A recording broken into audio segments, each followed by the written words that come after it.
Welcome to the Law Lodge. Tonight, we descend into the world of The Last of Us. Get comfortable. Find that perfect spot in your bed. Let your shoulders fall. Let your breathing find its own slow rhythm. The world outside can wait. For now, there is only the story. Picture it. You're standing in what used to be a bookshop. The air is thick, so heavy you can almost feel it on your skin. It smells of damp paper and something else, something sweet and earthy, like a forest floor just after a hard rain. Sunlight struggles through a single grime-caked window, cutting a dusty beam across the room. And in that light, you see them, tiny golden particles, dancing and swirling in the still air. Spores. You hold your breath. It's an old instinct now. The silence in here is different. It's not empty. It's a waiting silence. You know that feeling when you walk into a very old building and the silence itself has weight. It's like that. Your fingers trail across the swollen spine of a paperback, the cover warped by years of damp. It feels soft, almost like moss. Everything in this world is either rotting back to the earth or being claimed by something new. And it's this something new, this patient, relentless force of nature, that we are here to understand. Before the soldiers and the survivors, before the broken cities and the desperate journeys, there was the fungus. A life form so ancient it makes the oldest trees look young. So simple it barely qualifies as being alive. And yet, so perfectly designed, it would bring human civilization to its knees. We call it cordyceps. The cordyceps brain infection, CBI. To really understand what happened to our world, you have to understand the creature that remade it. And our story doesn't begin in a hospital or some secret lab. It begins deep in a tropical rainforest, thousands of miles away and millions of years ago. It begins with an ant. Imagine you were shrinking down past the towering canopy of the jungle, past the broad, waxy leaves of giant ferns, all the way down to the forest floor. Here, the air is humid, thick with the scent of decay and new life. A million tiny dramas unfold every second, and we are here to watch just one. You see a carpenter ant. It's going about its day, following invisible chemical trails laid down by its sisters. Its purpose is singular. Serve the colony, protect the queen, find food. That's its entire existence. A simple, programmed life. But today, it makes a tiny mistake. It walks across a leaf where a single microscopic cordyceps spore has settled. The spore is smaller than a grain of pollen. It's nothing. And yet, it's everything. It latches onto the ant's exoskeleton. And then, the invasion begins. It doesn't use force. It uses chemistry. The spore releases enzymes that begin to soften the tough chitin of the ant. A quiet, patient siege. After a few days, it finds a weak spot, a joint in the leg or an antenna, and pushes its way inside. Once inside, the fungus grows. It sends out delicate filaments called hyphae, like tiny threads of cotton, weaving themselves through the ant's tissues, absorbing nutrients directly from its blood. For a while, the ant seems fine. It continues its work. It returns to the nest. It has no idea that it is no longer alone in its own body. It is becoming a vessel. The fungus is clever. It avoids the vital organs at first. It needs its host to stay alive. It needs it to walk. The real target is the brain, the command center. The fungal cells multiply, spreading through the ant's body, forming a living web called mycelium. This network begins to release chemicals, psychoactive compounds. It is biological warfare on a microscopic scale. These chemicals hijack the ant's brain. They override its instincts. The drive to serve the colony is erased. The drive to find food vanishes. A new set of instructions is uploaded. The ant is no longer in control. It is a puppet, a zombie. You watch as the infected ant stops what it's doing. It turns away from the familiar pheromone trails. It begins to walk erratically. Its colony members seem to notice something is wrong. They might try to block its path, but it's too late. The ant is driven by an irresistible urge. An urge placed in its mind by the fungus. It begins to climb. This is the critical part of the plan. The fungus needs to get its host high up, so it forces the ant to climb the stem of a plant. Up and up it goes, against every instinct that tells it to stay with its sisters on the ground. It is seeking a very specific location, a place with the perfect combination of temperature and humidity for the fungus to complete its life cycle. It finds a leaf, about 25 centimeters off the ground, often one that hangs right over the colony's foraging trails. The puppet master has guided it to the perfect spot. Now for the final act. The fungus sends a final, powerful chemical signal to the ant's jaw muscles. The command is simple: bite. Bite down hard. The ant's mandibles clamp onto the central vein of the leaf with incredible force. A death grip. The muscles lock, a condition called lockjaw.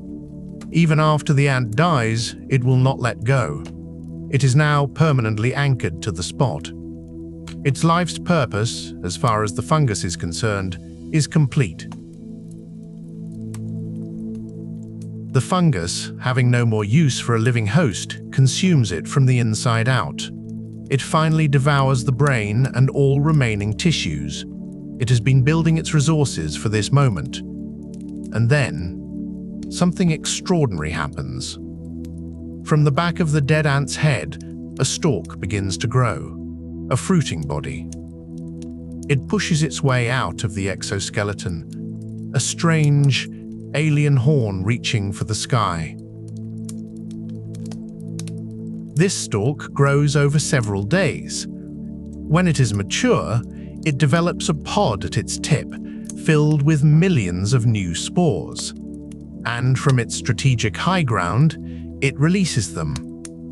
They rain down, a microscopic shower, onto the forest floor below, right onto the foraging trails of the other ants. And the cycle begins again. One ant becomes 10. 10 become 100. It can wipe out entire colonies. A silent, creeping plague.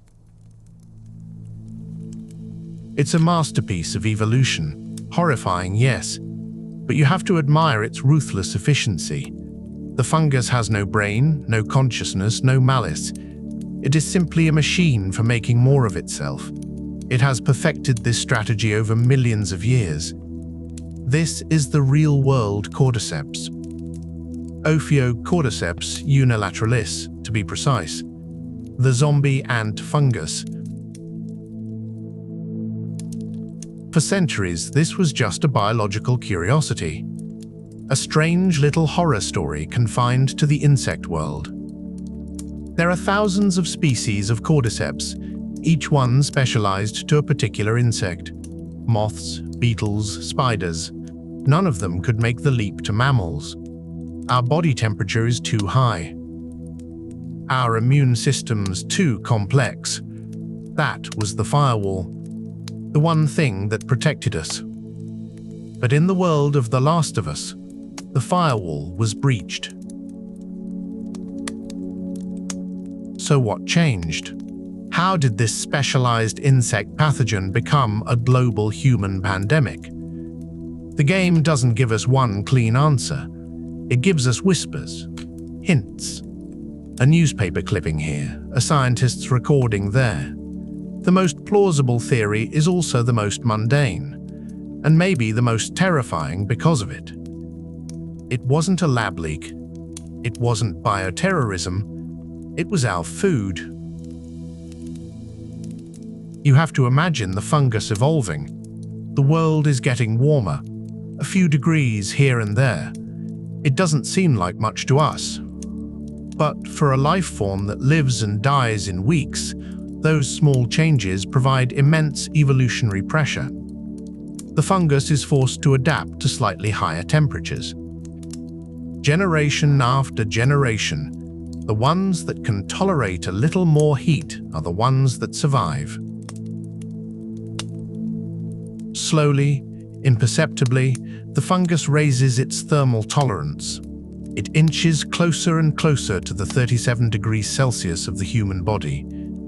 It's not targeting us. It has no idea we exist. It's just adapting to a changing world. A world we changed. Then comes the second step, the delivery system. The spores find their way into crops, grains, flour, sugar, the basic building blocks of our processed food. Imagine vast fields of wheat, swaying in the breeze, contaminated by spores carried on the wind. The crops are harvested. The grain is milled into flour. The contamination is invisible. This flour is shipped all over the world. It becomes bread, cereal, pasta. It finds its way into almost every packaged food in the supermarket. The fungus, in its dormant spore form, spreads silently and efficiently through the arteries of global commerce. Nobody knows. How could they? You can't see it.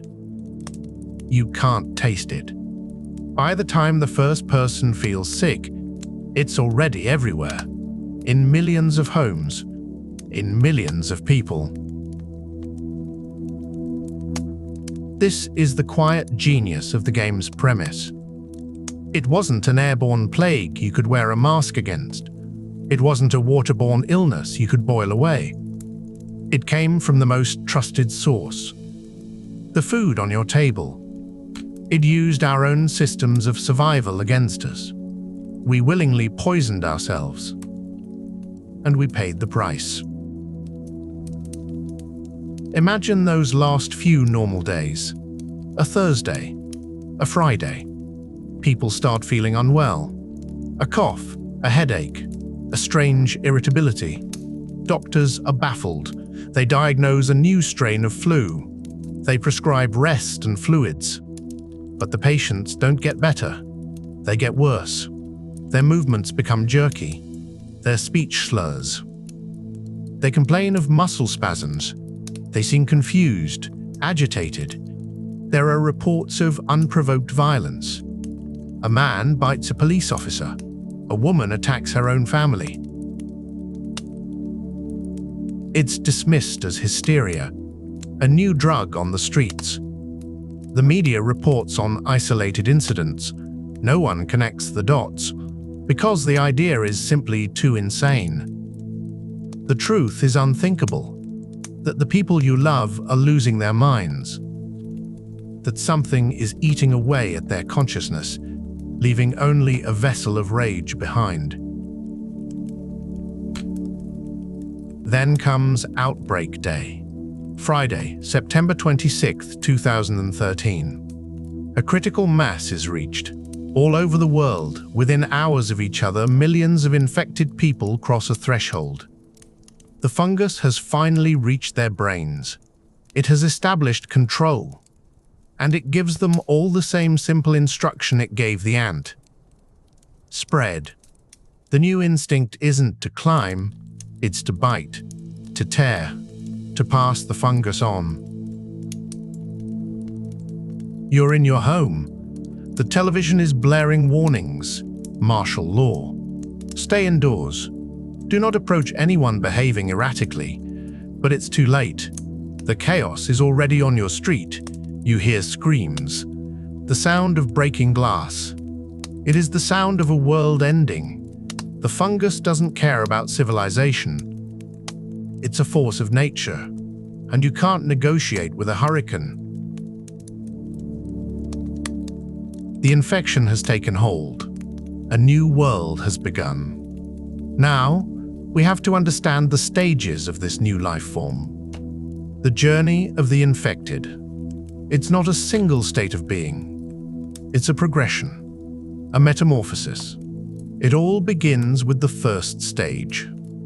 The most common, and in many ways the most tragic, the runner. When a person is first infected by a bite or by inhaling spores, the fungus incubates. Hours, maybe a day or two. During this period, the host is still themselves. But they are a ticking clock. The fungus is spreading through their bloodstream, multiplying, heading for the brain. The final moments of consciousness are said to be the worst. The victim feels it happening, feels their control slipping, their thoughts becoming jumbled, overwhelmed by a rising tide of pure, unthinking rage. Their own hands don't feel like their own. It is the ultimate horror. To be a passenger in your own body as it's turned into a monster. Then the connection is severed. The person you were is gone, wiped clean.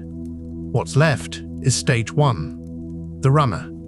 They look almost human, their eyes clouded with rage and pain, their skin pale. But there is no recognition, no memory, no soul, just the fungus.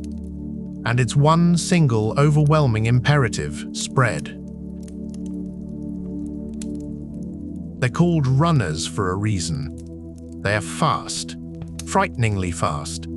They sprint with a reckless, clumsy gait, their limbs flailing. They don't care about obstacles or self-preservation. A runner will throw itself through a glass window or off a low roof if it senses prey. Pain is irrelevant. The body is just a vehicle, and the fungus has the accelerator pinned to the floor. You can feel their raw kinetic energy. It's not the calculated movement of a predator. It's the thrashing of a fish on a line, pure, convulsive panic and aggression. The sounds they make are not roars or growls. They are human sounds, twisted into something else. Gurgles, shrieks, desperate gasps for air. The sound of a body being pushed far beyond its limits. The sound of someone drowning on dry land. They often twitch and convulse, even when standing still. Their heads shake violently. Their fingers clench and unclench. It's as if the last remnants of the human host are fighting a losing battle against the parasite for control of their own nervous system. A constant internal war that manifests as a body in torment. Runners hunt in packs. They are drawn to sound and movement. One catches sight of you, lets out a piercing shriek, and suddenly 5 more pour out of alleyways and doorways. Their strategy is simple: overwhelm with numbers and speed. They are not smart. They are a tidal wave of teeth and grasping hands. In those early days, this simple, brutal tactic was more than enough to topple armies and bring cities to a standstill. Humanity just wasn't prepared for that level of mindless aggro. The really tragic part is their appearance. They still wear the clothes they died in: a business suit, a nurse's uniform, a child's pajamas. Each one is a ghost, a reminder of the person that was lost. It's one thing to fight a monster. It's another thing entirely to fight someone who looks like they could have been your neighbor. The runners are the freshest wounds of this new world. But the fungus is never static. It is always growing, always changing its host. If a runner survives for long enough, weeks turning into months, it begins a slow, horrifying transition. It enters stage 2. It becomes a stalker. The frenetic energy of the runner begins to fade. The body has been pushed to its limit for too long. The fungus now takes a different approach. The key to the stalker is not speed, but stealth. They are the ambush predators of the infected world. You're moving through a flooded office building. The water is up to your knees, cold and murky. The air smells of mold and stagnant water. It's quiet. Too quiet. Your footsteps echo, splashing softly in the dark. This is stalker territory. Have you ever had that feeling? The one that makes the hair on your arms stand up, that tells you you're being watched. Unlike runners, who announce their presence with shrieks, stalkers are often silent. They hide. They take cover behind desks, in dark corners, or submerged in water. They will watch you, wait for you to pass, wait for your back to be turned. They have a primitive, animal cunning that runners lack. The physical changes are becoming more pronounced. The fungus is beginning to bloom externally. Small, mushroom-like growths might be visible on the face and body. One eye is often covered by a fungal plaque, giving them a disturbing, asymmetrical look. Their skin has a sickly, greenish pallor from the growth within. You can hear them if you listen. A low, rasping croak. It sounds like cicadas on a hot summer night. A dry, clicking sound that is deeply unsettling. It's the sound of something inhuman trying to use human vocal cords. They use this sound to communicate, to coordinate flanking maneuvers. The first sign of a more sophisticated, collective behavior. The most disturbing habit of the stalker is its tendency to graft itself to a wall. It will stand motionless, pressed against a surface covered in fungal growth, for hours or even days, becoming perfectly camouflaged. You could walk right past one. Then, as you pass, it rips itself free from the wall with a sound like tearing fabric and lunges. The surprise attack is its greatest weapon. They are more durable than runners. The fungal growth offers a small amount of natural armor. They are still fast when they need to be, but they move with a more deliberate, scuttling motion. They will peek out from behind cover, assessing the situation before they strike. This isn't intelligence as we know it. It's a more refined set of programmed instincts. The fungus is learning, adapting its tactics through the vessel of its host. The stalker represents a terrifying middle ground. It has the speed of a newer infection, but the cunning of an older one. They are a sign that the fungus is not just a mindless plague, but an evolving life form, creating a whole ecosystem of predators. The stalker is the patient hunter, the thing that waits for you in the dark places of the world, a test of your nerves as much as your reflexes. The passage of time is relentless. The host body continues to weaken, while the fungus grows stronger. After about a year, if a stalker survives, it undergoes the most dramatic transformation yet. It becomes something iconic, something truly alien. It enters stage 3. It becomes a clicker. The human is now almost completely gone, entombed within the fungus. The entire head and face are covered in thick, hardened fungal plates, split open like a grotesque mushroom. This growth has destroyed the eyes completely. The clicker is blind. It cannot see you. But it is more aware of its surroundings than any runner or stalker. To navigate the world, it has developed a form of echolocation. It produces that sharp, terrifying clicking sound from its throat. That sound travels outwards, bounces off the objects in the room, the walls, the furniture, you, and the vibrations are received by the fungal plates on its head. It paints a perfect picture of the world in sound. Any noise you make, a scuffed shoe, a nervous breath, will give away your position instantly. That click is an unforgettable sound. It's not one single noise. It's a layered symphony of horror. There is the wet, guttural click itself, but beneath it, a constant low moaning, a pained, rasping wheeze. It's the sound of a ruined body still trying to breathe, its lungs lightly coated in fungal growth. It is the sound of pure, directionless agony. You are in a derelict museum.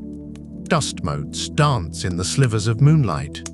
You are crouched low, the cool floor beneath your hands, your back pressed against a display case of shattered pottery.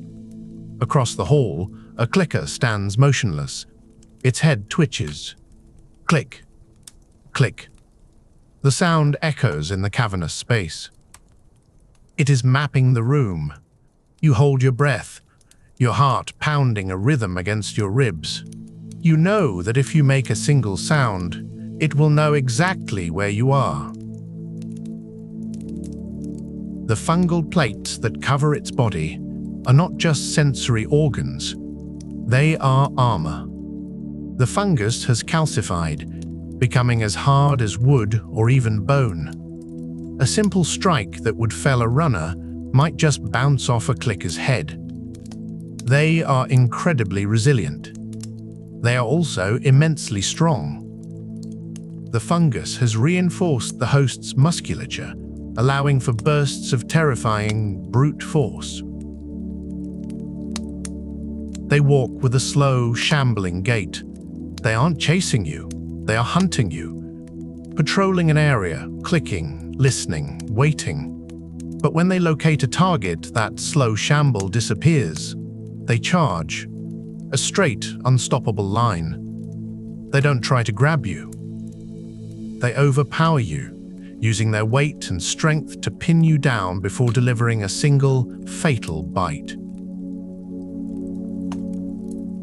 There's a strange, philosophical question in the clicker. It has lost its sight, our primary sense, but it has gained a new way of perceiving reality that is arguably more precise. It's a chilling metaphor for the infection itself. The loss of humanity, replaced by something different, something alien. Something that is, in its own terrible way, perfectly adapted to this new, dark world. They are the blind shepherds of the apocalypse, and their flock is silence. Even this is not the end. For the fungus, time is an ally. It is patient. Most infected don't live this long. They're killed by survivors, or their host bodies simply give out. But a rare few, in the right conditions, survive for years, a decade, even two. These are the old ones, the ancient ones. And they become something far worse. They enter stage 4. They become bloaters. You feel a bloater before you see it. The ground trembles slightly with its footfalls. It is huge. The host body, likely a large man to begin with, has been grotesquely swollen by fungal growth. It stands a full head and shoulders taller than a normal person, its body covered in a thick, layered carapace of fungus. like the bark of an ancient tree. It is less a man, more a walking siege engine. This thick hide is incredible natural armor. Bullets that would kill any other infected might just chip pieces off its fungal plating. It is incredibly hard to take down. It is slow, ponderous, its movements deliberate and heavy. It doesn't run. It doesn't need to. Its sheer presence reshapes the battlefield. But its real weapon isn't its strength, though it can tear a human apart with its bare hands. Its true danger lies in its payload. Embedded in its fungal armor are glowing, volatile pustules, mycotoxin sacs. When threatened, the bloater can rip these sacs from its own body and hurl them like grenades. On impact, they explode in a cloud of caustic, acidic spores. The air itself becomes a weapon. This is pure area denial. The bloater creates zones where you simply cannot breathe. They are often found in dark, damp places that have been undisturbed for a long time. A school gymnasium, a hotel basement, places where the fungus has had years to grow, to spread across the walls and floors.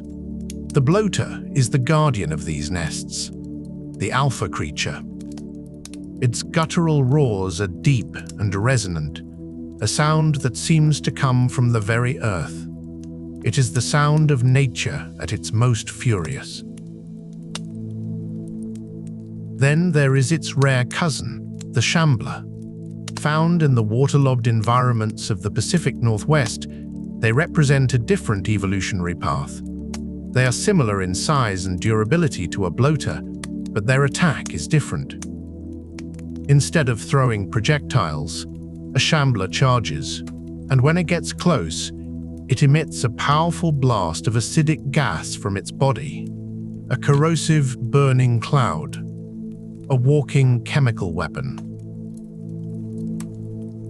When a shambler dies, its body explodes in one final massive acidic burst, a last act of defiance.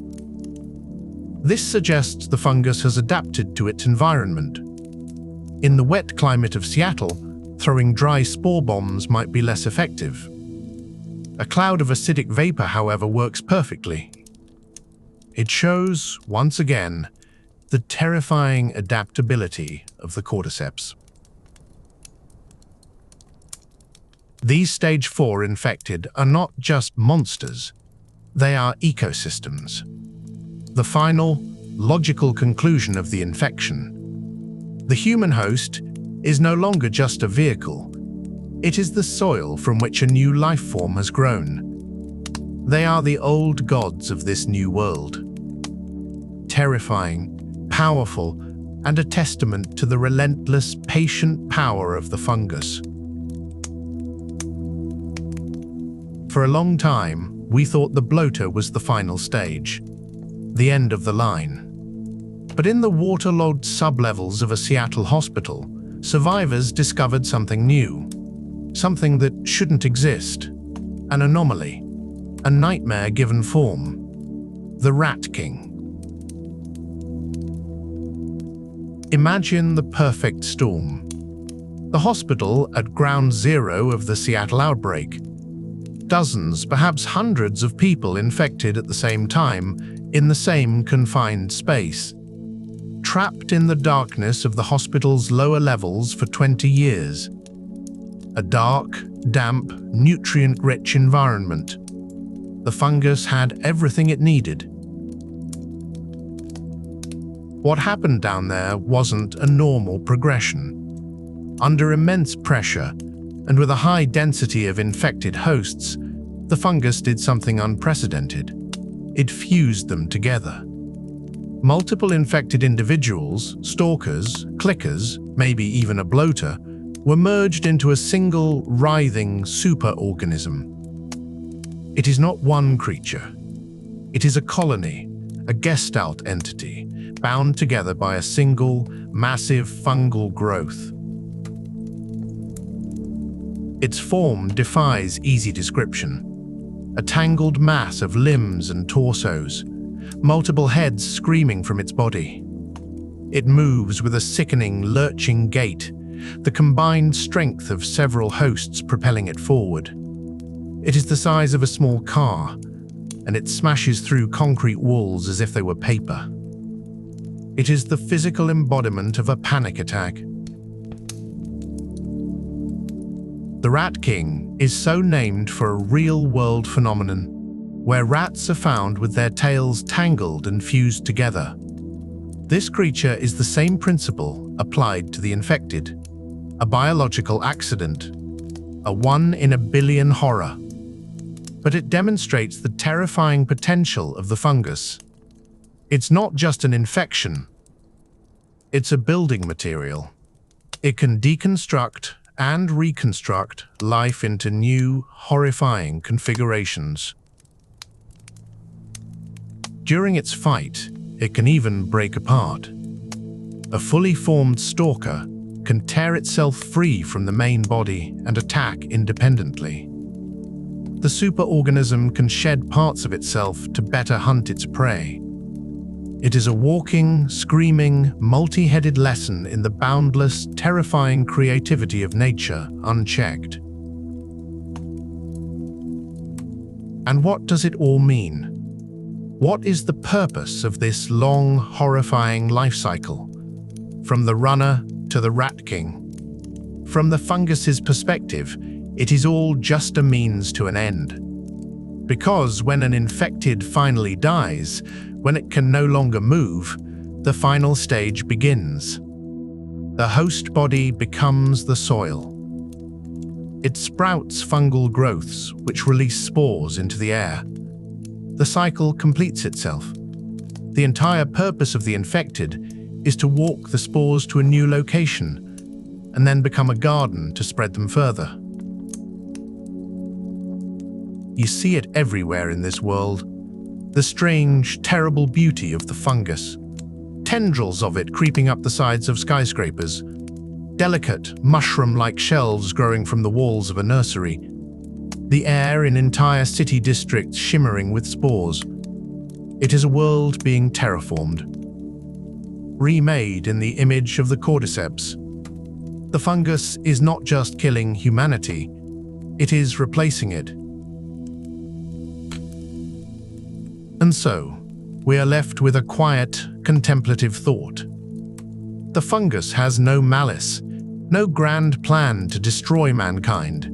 It is simply life, following its programming. Grow, spread, survive.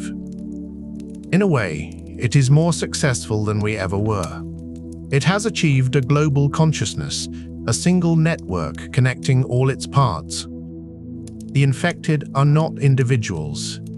They are extensions of a single organism, a vast planetary intelligence.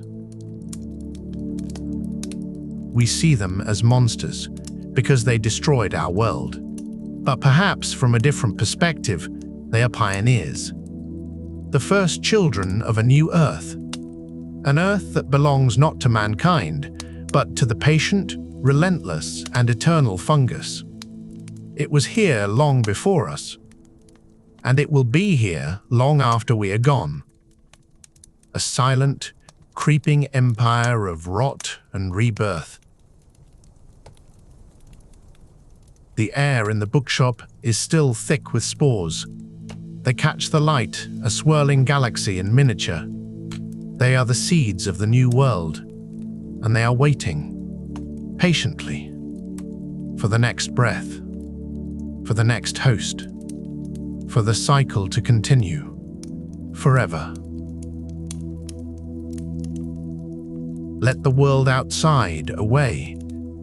Let the sounds of your room become distant, unimportant echoes. And in their place, let a new world take shape. You are standing on a highway overpass, looking down into the silent heart of a city that died 20 years ago. Nature is winning. Ivy spills down the sides of glass and steel towers like green waterfalls. Trees, patient and utterly relentless, have shouldered their way through the asphalt of the streets below. There is no traffic, no electric hum, just the sigh of the wind as it moves through the empty canyons of this concrete jungle. You can smell the damp earth, decaying leaves, a scent that belongs deep in a forest, not here, in what was once a metropolis. The air is clean in a way it hasn't been for a century. Below you, a herd of deer picks its way through a grid of rusted-out cars. This is the world after, the world without us, or so it seems. But humanity isn't gone. It's just fractured, broken down into its essential components. Tribes, factions, groups of people drawn together by need, by fear, by hope, or by sheer brutal pragmatism. When the grand project of civilization finally collapses, what rushes in to fill the void? What new shapes does humanity take when the old rules are just a memory? Tonight, we will walk through these ruins and meet the ghosts of these new societies. We will stand within the oppressive walls of the last government holdouts. We will whisper passwords in the dark with revolutionaries who dream of a better world. We will navigate the bitter streets of a city torn apart by a war between two opposing truths. And we will see what happens when all hope is lost and only survival remains. These are the stories of the factions, not as heroes or villains, but as different, desperate answers to the same impossible question: how do we live now? Let's begin. Follow the sound of my voice. Our first stop is a place of order, a place of walls, a place that promises safety for a price. Imagine the feeling of solid concrete beneath your feet. Not the crumbling, broken concrete of the outside world, but reinforced, maintained walls that tower over you. They stretch into the sky, crowned with barbed wire and watched by men and women in old, mismatched military gear. This is a quarantine zone, a QZ, and you are inside. The air here is different. Thick with the smell of too many people in too little space.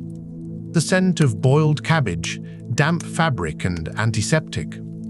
You hear the constant low murmur of a crowd, the cry of a baby, the sharp bark of a soldier giving an order. This is one of the last bastions of the old world. This is the domain of Fedra. Before the world fell, they were the Federal Disaster Response Agency, a name that now sounds like a bitter, cosmic joke. They were meant to manage the crisis, contain the outbreak, distribute aid, and maintain order until things returned to normal. But normal never came back. The temporary measures became permanent. The emergency protocols became the law. Fedra is the ghost of the United States government, a ghost that has forgotten it's dead. It clings to the symbols of the past, the flag, the military ranks, the bureaucracy, but the soul is long gone. What remains is a system of pure, absolute control. Their guiding principle is simple: order, at any cost. You walk through the crowded streets of the QZ. The buildings are scarred with graffiti, their windows boarded. But there is a kind of life here, a grim, suppressed version of it. You see people queuing with ration cards. The cards are flimsy in their hands, worn thin from use. Each stamp represents a meal, a small measure of certainty in a world defined by its absence. The faces you see are tired, resigned. This is life. They traded freedom for a promise of safety, a promise that you won't be torn apart by the infected while you sleep, a promise of a roof over your head and some food in your belly. For many, in those first years, it was a trade worth making. But 20 years is a long time. The QZ feels less like a sanctuary and more like a cage. You feel the oppressive weight of the soldiers' stares as they patrol the walkways above, rifles at the ready. Their authority is absolute. Curfews are law. Dissent is met with swift public punishment. You pass a public notice board. Among the work rotas and ration schedules are posters, wanted faces, rebels, smugglers, people who refuse to accept this reality. Next to it, a list of crimes and their corresponding punishments. The punishment is always the same. Public execution. It's a system built on fear. The fear of the infected outside the walls and the fear of the authorities within. Phaedra's logic is brutal, unbending. Humanity is on the brink. Individual rights, freedom, democracy, these are luxuries we can no longer afford. The survival of the species, or at least this pocket of it, demands total obedience. It's like an overloaded lifeboat in a storm. Phaedra are the ones in charge, and they've decided the only way to keep from sinking is to enforce rigid rules. Don't rock the boat. Don't question the captain. Anyone who disobeys gets thrown overboard for the good of the rest. It's a chillingly practical philosophy. You find your way to a small, cramped apartment. It's little more than a concrete box, divided by thin sheets of metal. You can hear your neighbors' conversations, their arguments, their quiet weeping in the night. There is no privacy here. Just a state of constant, unavoidable intimacy. You run a hand over the rough military issue blanket on your bunk. It smells of dust and time. This is the texture of life under Phaedra. Coarse, functional, devoid of comfort. They provide what you need to exist, but never what you need to live. But a system this rigid is also brittle. It cannot bend, so eventually, it breaks. All across the country, the story was the same. The QZs were powder kegs of resentment, just waiting for a spark. In Pittsburgh, that spark ignited a firestorm. The people rose up, and the QZ fell. The very soldiers meant to protect them were hunted down in the streets. In Seattle, the story was similar. A popular uprising, a bloody battle, and Phaedra was gone. The institution designed to save humanity was consumed by the very people it controlled. Their failure, really, was a failure of imagination. They tried to impose the rules of the old world onto a new one. They saw people as resources to be managed, not as humans with hopes and fears. As you stand in this grey, oppressive space, you're left with a difficult question. Were they monsters?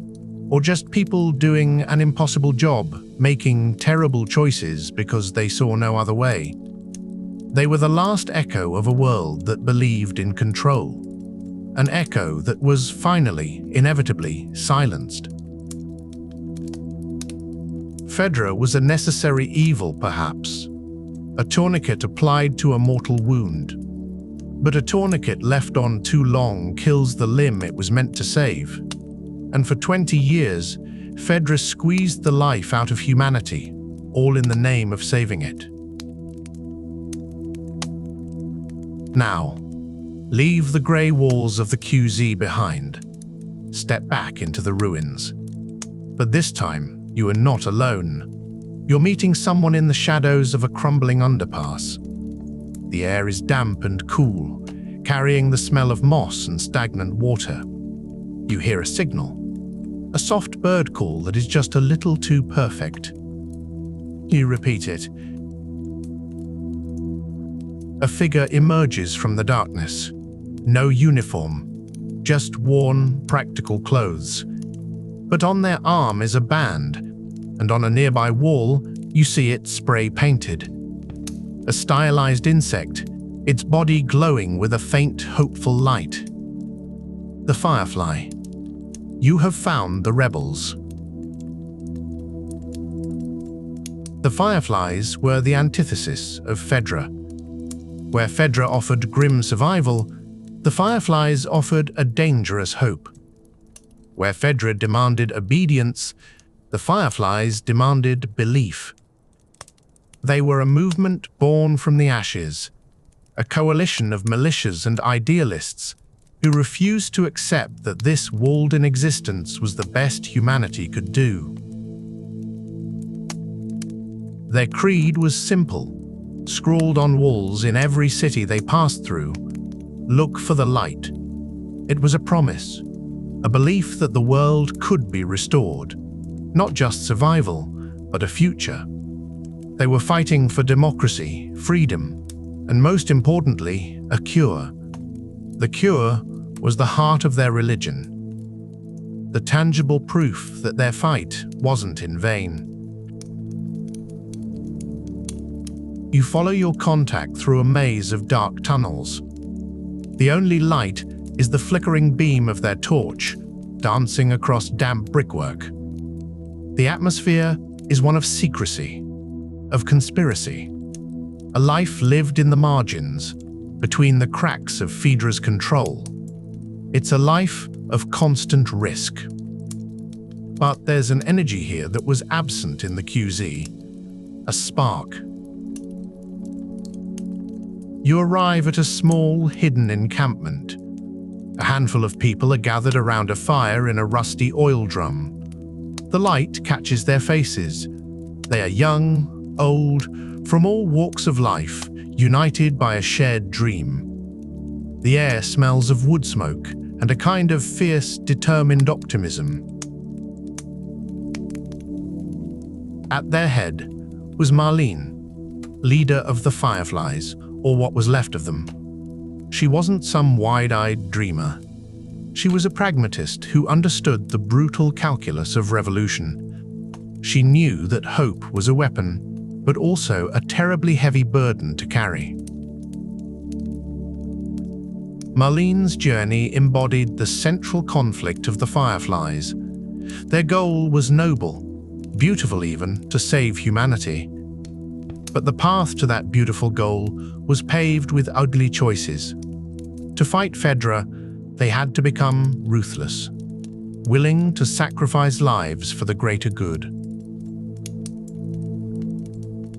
They bombed Fedra checkpoints, often killing the very civilians they claimed to be liberating. They became embroiled in a grinding war that bled them of resources and recruits. By the end, they were a movement running on fumes, powered by an idea that was becoming harder and harder to believe in. You can feel that conflict in the camp.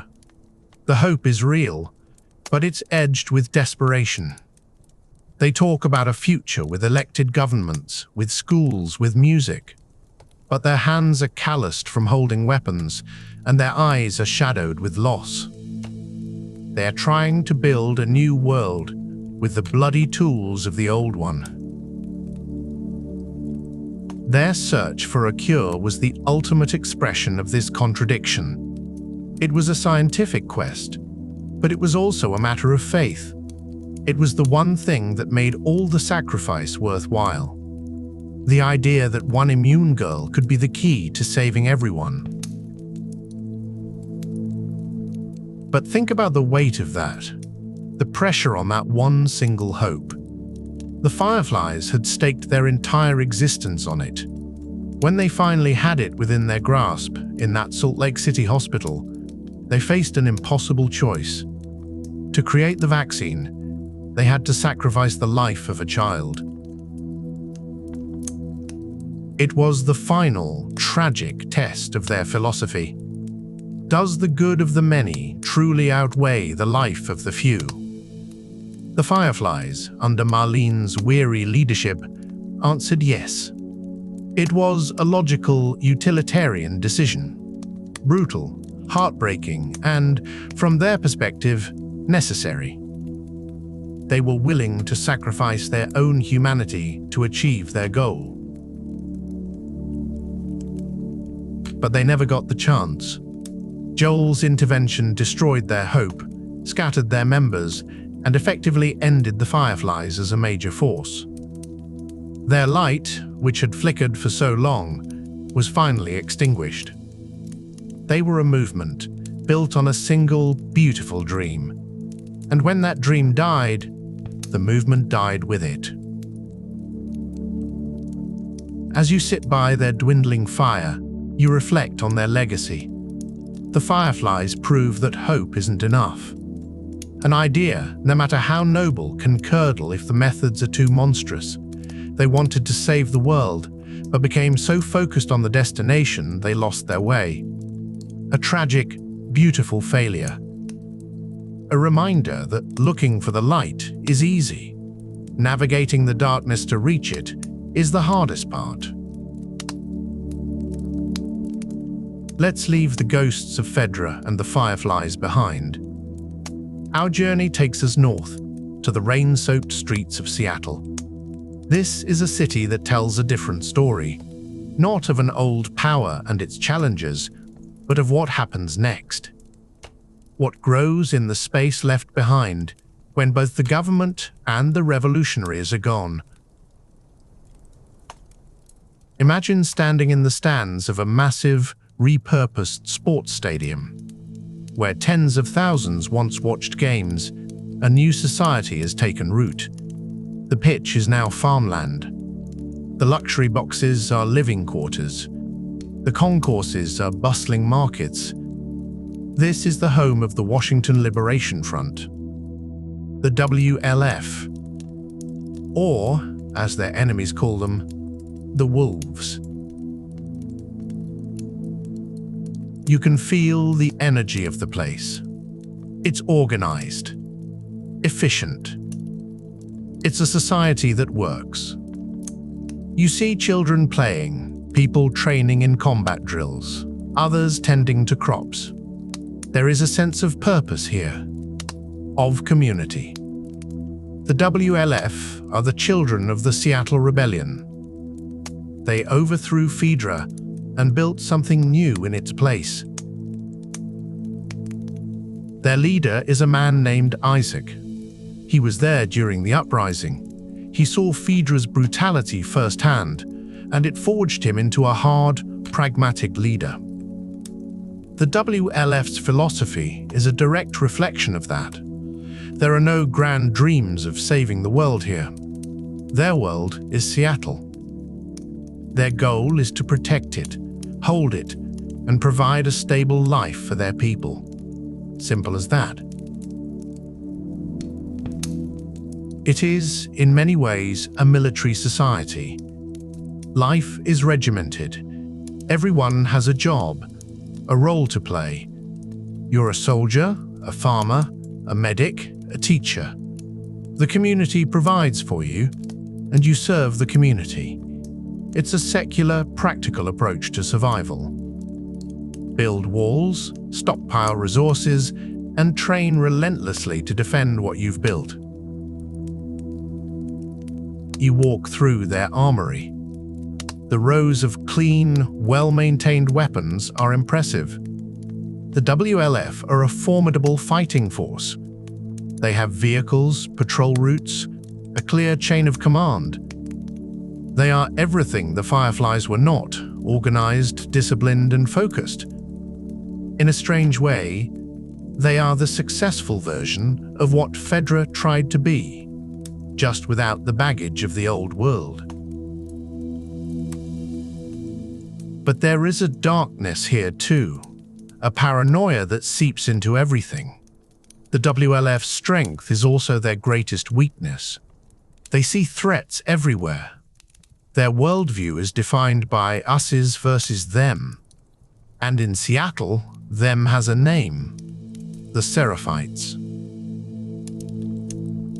The war with the Seraphites has come to define the WLF, a bloody stalemate that has raged for years, consuming countless lives. Isaac has become obsessed with their total annihilation. The initial goal of creating a safe home has been corrupted by the all-consuming need to destroy their enemy. The WLF has become a society perpetually at war. Children are raised to be soldiers. Resources are channeled into the conflict. The pragmatism that built their society is now leading them down a path of self-destruction. They won their freedom from Fedra only to become shackled by a new tyranny, the tyranny of endless conflict. You can see the cost of this war in the faces of soldiers returning from patrol. The exhaustion, the trauma, the hardening of their features. They are caught in a cycle of violence they didn't start, but which they are forced to continue. The WLF offers a stable life, but it's a life lived in the shadow of a gun, always pointed outwards. Now, leave the noisy, organized world of the stadium. Cross the water to an island shrouded in the perpetual Pacific Northwest mist. The air here is different. It's quiet, eerily quiet. The only sounds are the drip of water from ancient pines and the call of a distant bird. You can smell the rain on the ferns, the scent of wood smoke and damp earth.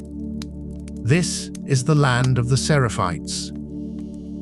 The scars. As you move through the woods, you begin to see their signs.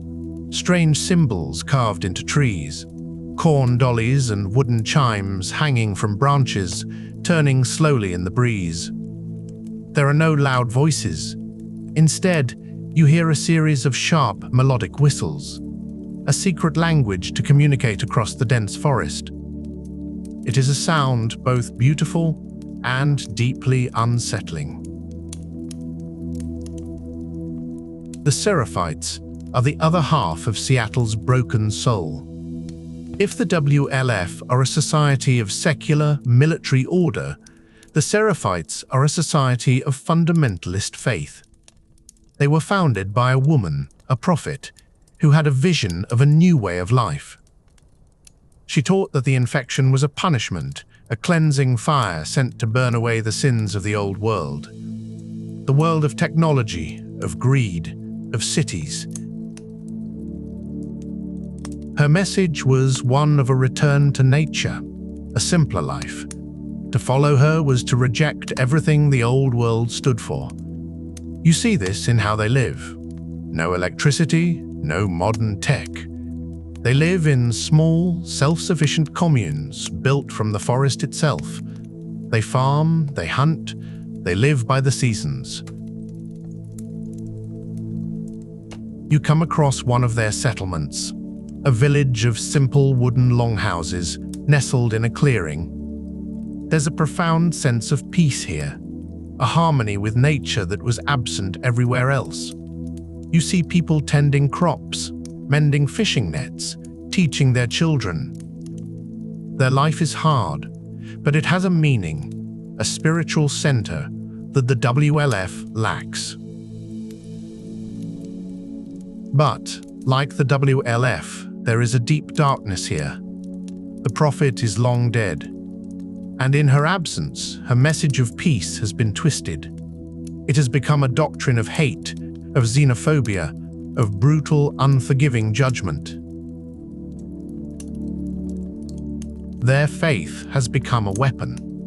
They call outsiders wolves. They see the WLF not just as enemies, but as sinners to be purged. Their rituals have become more extreme. You see the deep, symmetrical scars on their cheeks, a mark of devotion that binds them together, a visual reminder of their separation from humanity. Their society is deeply patriarchal and rigid. Women are wives and mothers. Men are warriors and leaders. Those who step outside these roles are punished severely. They rejected the sins of the old world, only to embrace a new set of their own. Their desire for purity has led them to a place of intolerance and violence. The conflict between the WLF and the Seraphites is the story of Seattle, a tragedy on a grand scale. Two societies, born from the ashes of the same disaster, each a plausible response to the end of the world. One chose order and pragmatism. The other chose faith and nature. And now, they are locked in a death spiral. Each side's atrocities justify the other's hatred. A WLF patrol ambushes a Seraphite family. In response, Seraphites capture and ritually execute a WLF soldier. The cycle repeats, endlessly. The war has become more important than the reasons it started. It's a conflict that shows how easily we can be defined by our enemies. The WLF's identity is tied to not being a Seraphite. The Seraphite's identity is tied to not being a wolf. They are two sides of the same coin, two different kinds of prisons built with the best of intentions. They both offer a home and a purpose. But the price of entry is to accept their enemy as your own and to feed the fire of a war that may never end. There is one last stop. We have seen societies built on order, on hope, and on ideology. Now we must go to the places where all of that has failed, where there are no grand plans, no beliefs, no attempts to build a better world. There is only the next meal. Imagine walking through the deserted suburbs of a city like Pittsburgh. The silence here is different from the Seraphite forests. It isn't peaceful. It's predatory. You feel watched.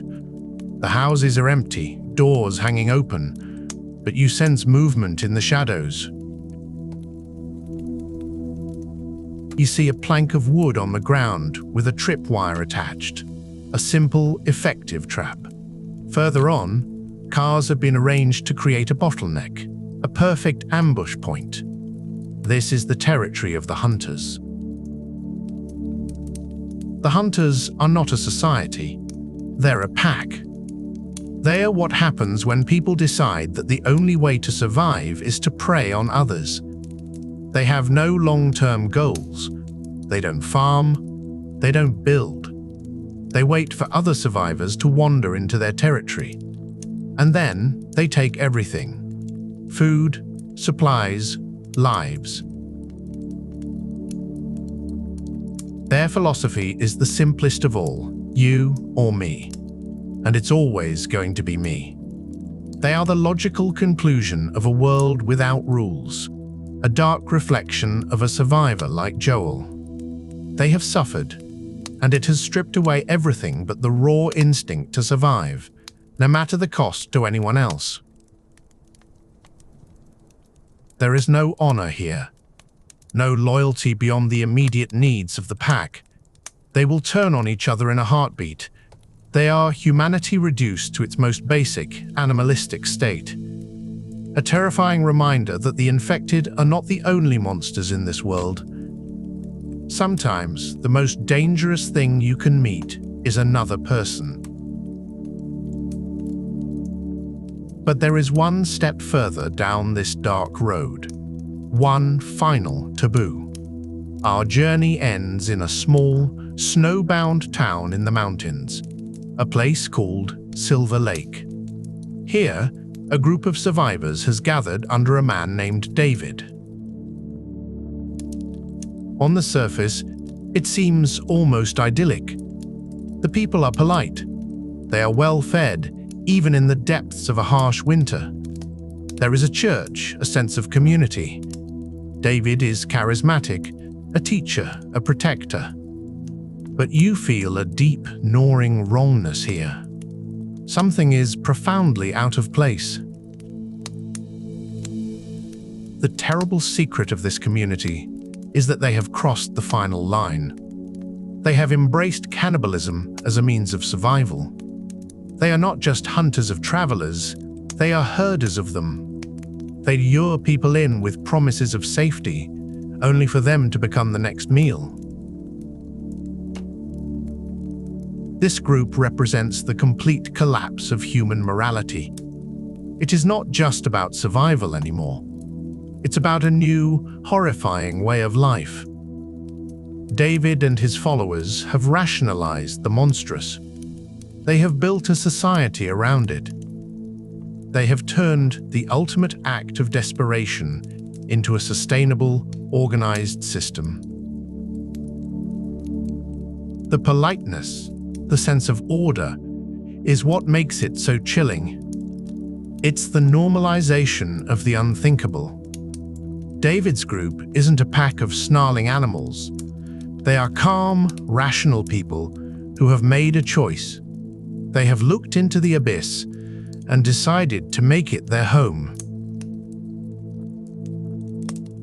These groups, the hunters, the cannibals, they are the baseline, the 0 point of human society. They are a warning of what we can become when everything that holds us together is gone. They are not an alternative way of living. They are the absence of one. The silence that follows when hope finally dies. And so, our journey ends. You are standing once more on that lonely overpass, looking down at the quiet, overgrown city. The wind whispers through the empty buildings, carrying the echoes of these fallen societies. Fedra's brutal order, the Firefly's tragic hope, the WLF's pragmatic war, the Seraphite's zealous faith, the Hunter's raw survivalism. Each one was a different path taken from the same crossroads, each a mirror reflecting a different part of what it means to be human. Our need for safety, our capacity for hope, our instinct for tribalism and violence, our desperate, unyielding will to simply keep going. There are no easy answers here. No faction was entirely right, and none, perhaps not even the Hunters, was entirely wrong from its own desperate point of view. They were all just people, trying to make sense of a world that no longer made any, trying to build a home on the edge of the abyss. The real question isn't which one you would choose. It's what choices you would make when everything you know is gone. What kind of person would you become? What kind of world would you try to build? Let that question drift away. The stories are told. The ghosts can rest. The wind is the only sound now. A gentle, cleansing breeze that blows through the ruins of the past. There is a peace in the quiet, a stillness in the abandoned city. Let that stillness settle over you. There is nothing more to see. Nothing more to learn, just the gentle feeling of letting go, drifting now into a quiet, restful sleep. For every WLF soldier or Seraphite prophet, there are 1,000 quieter stories. Stories not written in blood on city walls, but whispered around small fires in the wilderness. You can picture them now. Small groups, families, or strangers thrown together by chance. They have no flag, no grand ideology. Their only creed is survival. Their only territory, the next few miles of safe road. Imagine walking through the overgrown suburbs of a forgotten town. You find a camp, long abandoned. The ashes in the fire pit are cold, soaked into the earth by years of rain. There is a child's toy, faded and half buried in the dirt. Empty cans, their labels bleached away by the sun. This was a home for a time. A small pocket of humanity that held out for a week, or a month, or a year before moving on, or before they stopped moving at all. These are the ghosts of the fallen world. The unremembered factions, the little communes that tried to farm in a hidden valley, the scavenger crews that mapped out safe houses in the sewers, the lone families fortified in their old homes, hoping the world would just pass them by. They leave behind only faint traces, like ripples on a pond, long after the stone has sunk. You can almost feel the weight of their silent stories. Each group was an experiment in rebuilding, a fragile attempt to answer the most fundamental questions. Who do we trust? How do we protect ourselves? What rules do we live by when all the old ones have burned away? For most, there were no easy answers. Only hard choices, made day by day. Have you ever thought about the sheer exhaustion of it all? Not just the physical exhaustion of walking, of fighting, of being hungry, but the mental exhaustion, the constant vigilance, the burden of deciding who is a friend and who is a threat in the flicker of an eye. Joining a group, even a harsh one, offered a moment of relief from that burden. It gave you a framework, a simple, brutal equation of us's and them that made the world make sense again. You can feel the appeal, the warmth of a shared meal, however small, the comfort of knowing someone else is standing watch while you sleep. In a world of profound and terrifying silence, the sound of another human voice can be the most valuable resource of all. It is this basic need for connection that sits at the very heart of every faction, from the most democratic to the most tyrannical. Yet every community is also a cage of its own making. The walls that keep the infected out also lock you in. The rules that provide order also strip away freedom. And the loyalty that binds you together can curdle into a suspicion of anyone on the outside. You see this pattern repeat over and over across the ruins of America. A cycle of hope, community, security, and then, so often, decay into paranoia and violence. And so, the story of the factions is not just a history of armies and cults. It is the story of humanity itself, put under the most extreme pressure imaginable. It's a testament to our desperate, unyielding need to form tribes, to find our people, to draw a line in the dirt and say, here. Here is where we make our stand. Here is where we are safe, even if it's only for a little while. Let's take a walk together. Not through a world of noise and hurry, but through a world that has fallen silent. A world that is slowly, patiently being reclaimed. Picture yourself on a road. The asphalt is cracked and broken. It is a mosaic of grey stone and bright green moss. Young trees, thin and determined, push their way up through the fissures. Their leaves rustle in a gentle breeze that carries the scent of damp earth and distant rain. This is a journey into the quiet places, the forgotten corners of a world that once belonged to us. We are not here to fight. We are not here to run. We are simply here to witness. To see what happens when humanity's great and noisy empire finally falls asleep. So breathe in, breathe out, and let us begin our walk through the quiet reclamation. our journey starts in a place that might feel familiar. A suburb. You stand at the entrance to a street lined with houses, or what were once houses. They still have their shape, their pitched roofs and rectangular windows, but they have become something else now. They are skeletons of a former life, being dressed in new clothes of ivy and vine. Each house was once a box of dreams, a place of morning coffees and evening television, a place of slammed doors and gentle lullabies. Now, the only sound is the whisper of the wind through broken glass. The houses stand like silent observers, their windows like vacant eyes, watching the slow, inevitable march of nature. You step off the broken pavement and onto a lawn that has gone wild. The grass is waist-high, dotted with wildflowers. Bright yellow dandelions, purple clover, and the delicate white heads of yarrow. Bees hum lazily from flower to flower, their soft buzzing a gentle counterpoint to the silence. You can feel the soft tickle of the long grass against your hands as you walk. You approach the first house.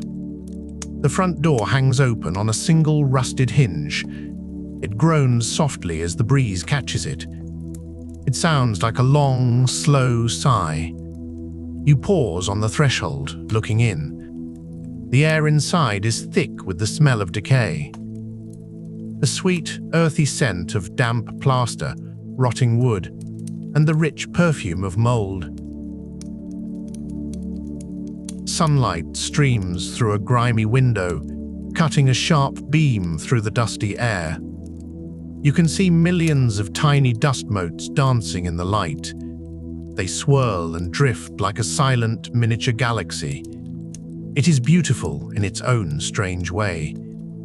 A quiet ballet of forgotten things. You step inside. The floorboards creak under your weight. The sound is loud in the stillness. You find yourself in what was once a living room.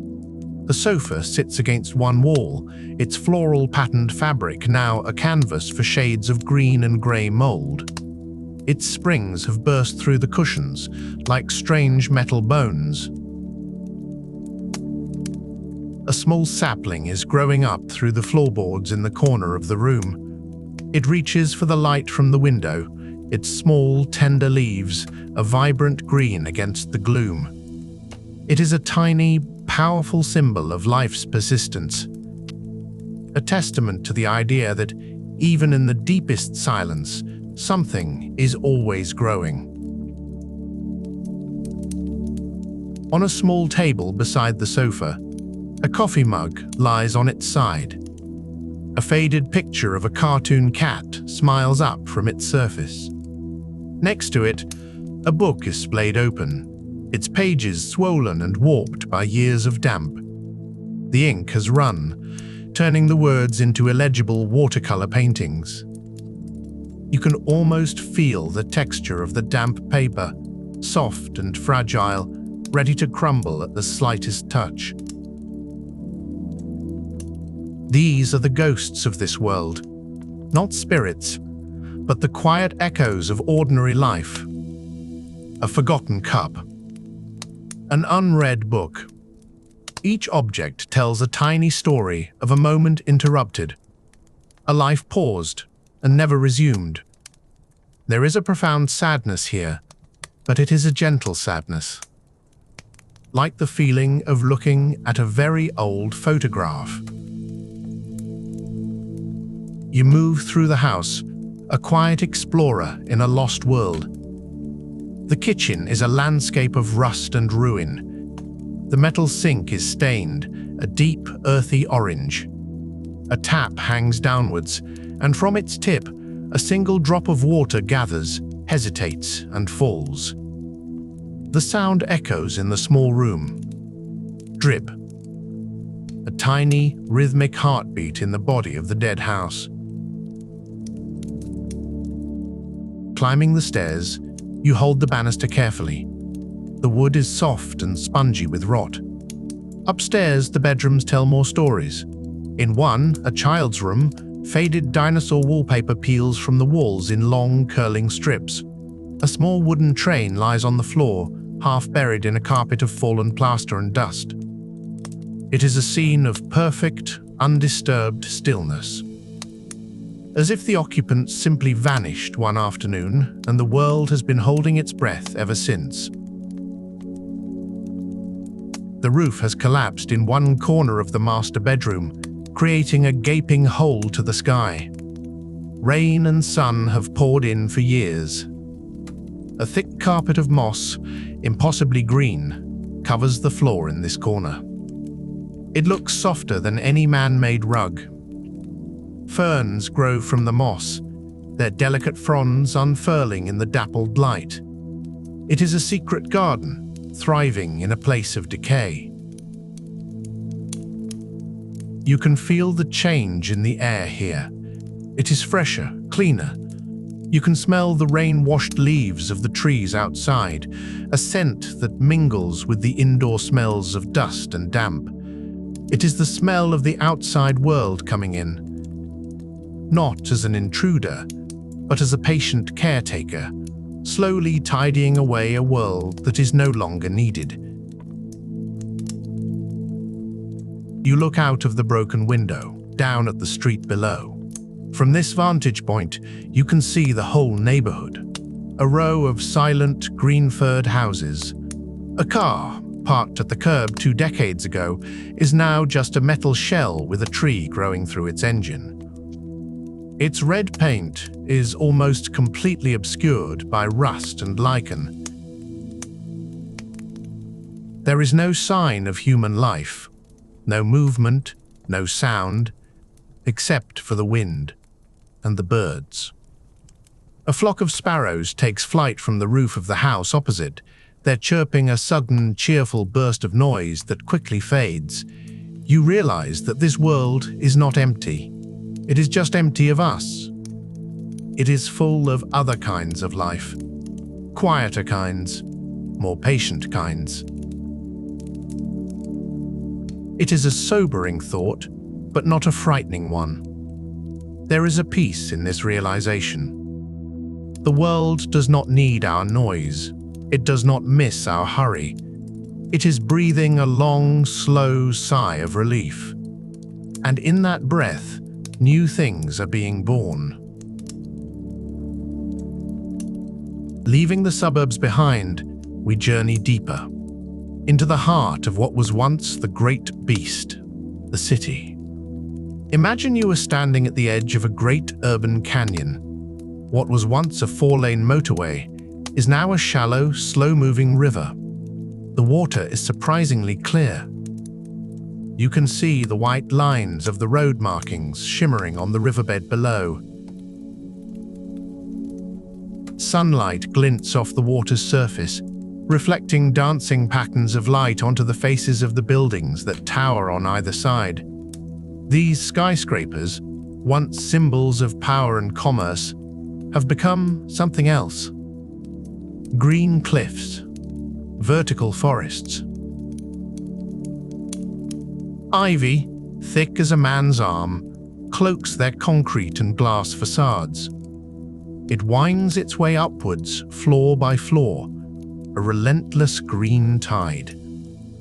Trees have taken root on balconies and rooftops, their branches reaching out into the empty air like outstretched arms.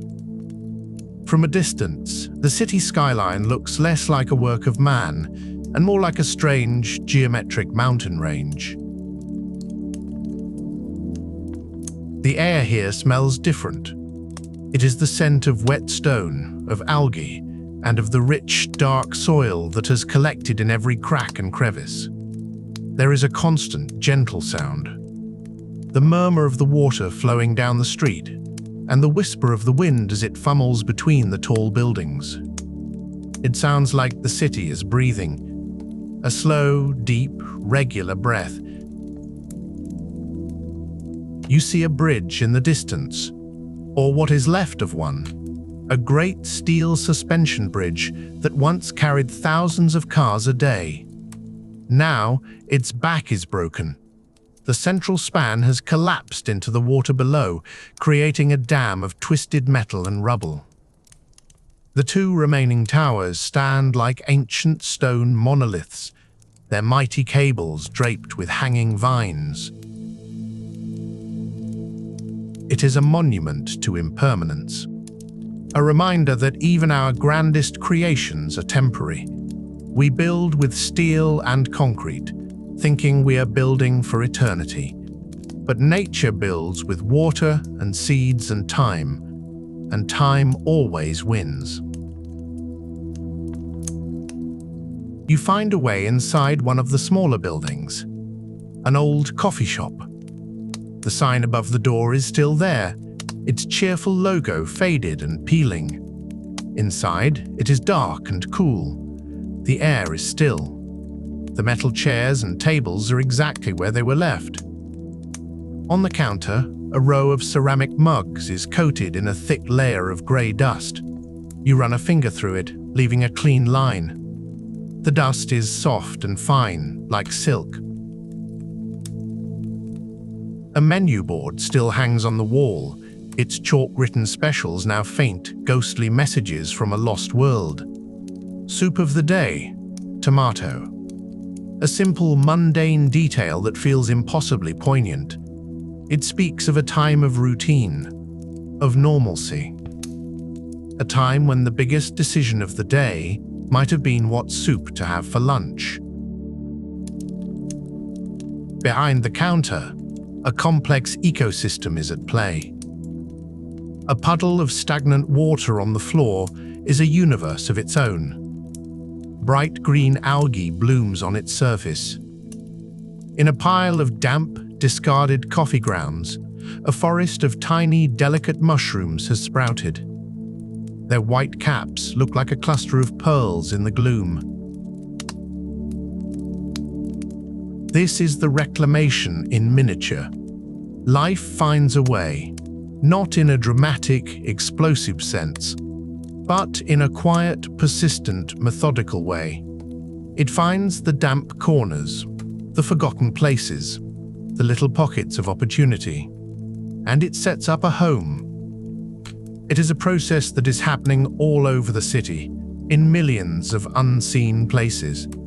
A slow, silent revolution. You leave the coffee shop and continue your exploration. You pass a grand old library. Its marble steps are covered in moss, and the small waterfall trickles down them from a broken drainpipe above.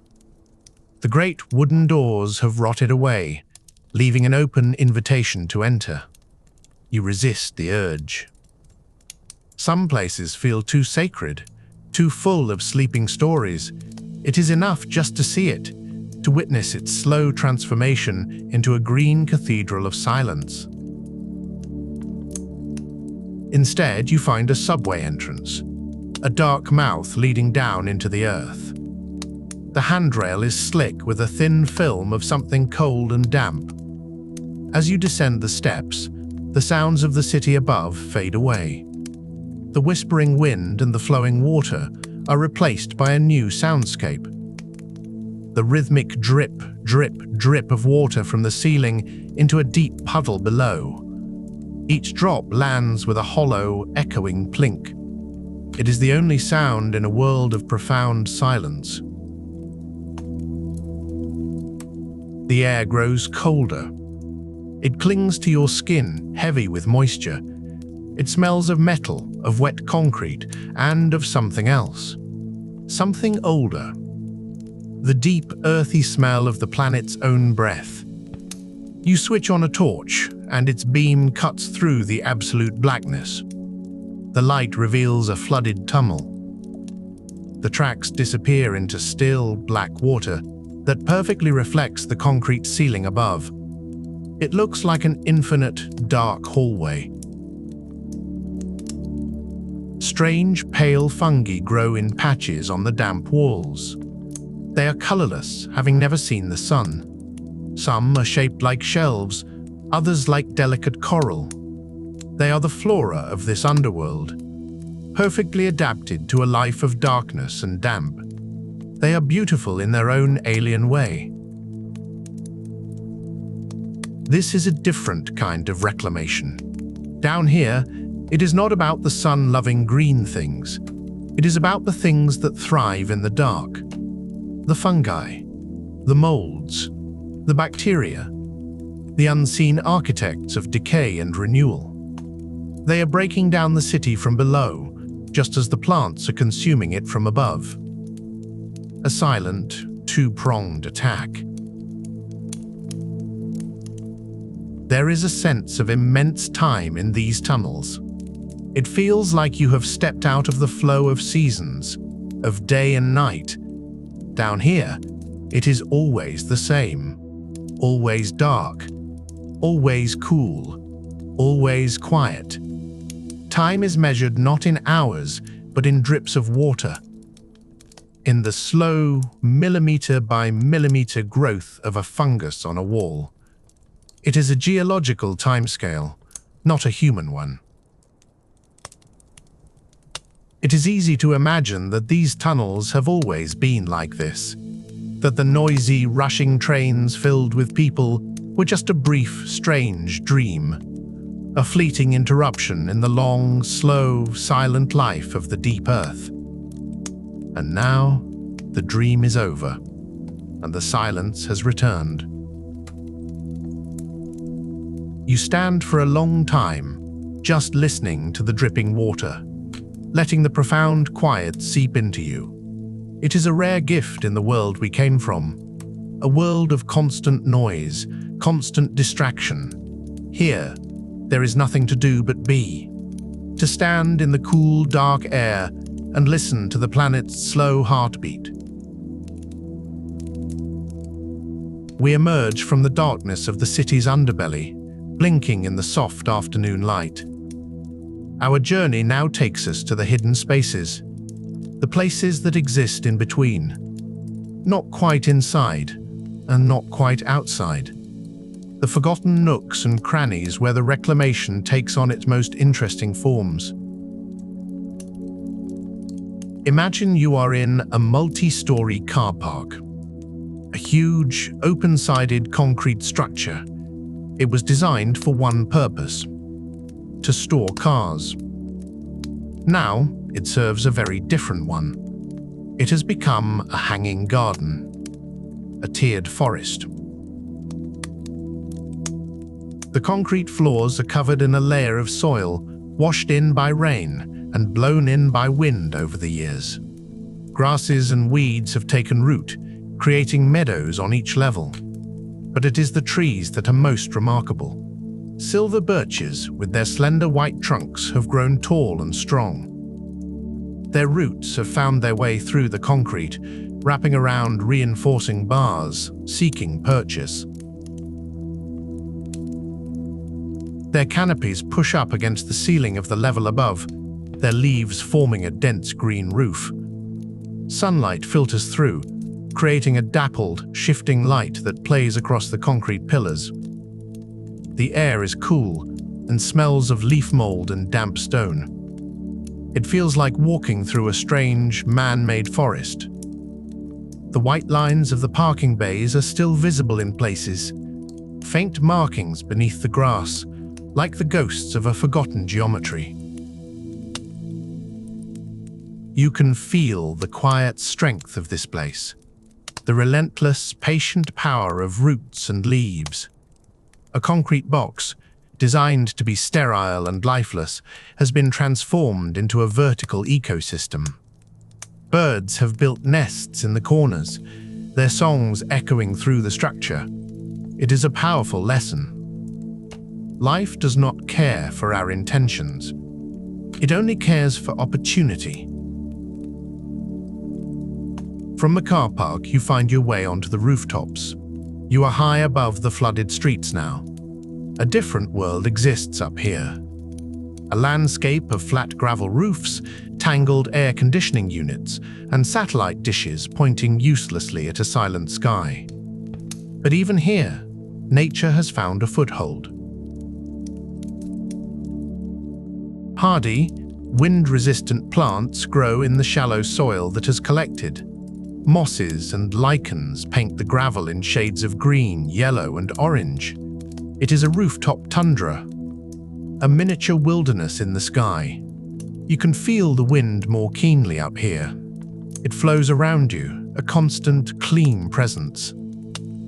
It carries seeds and spores from miles away, making every rooftop a potential new garden.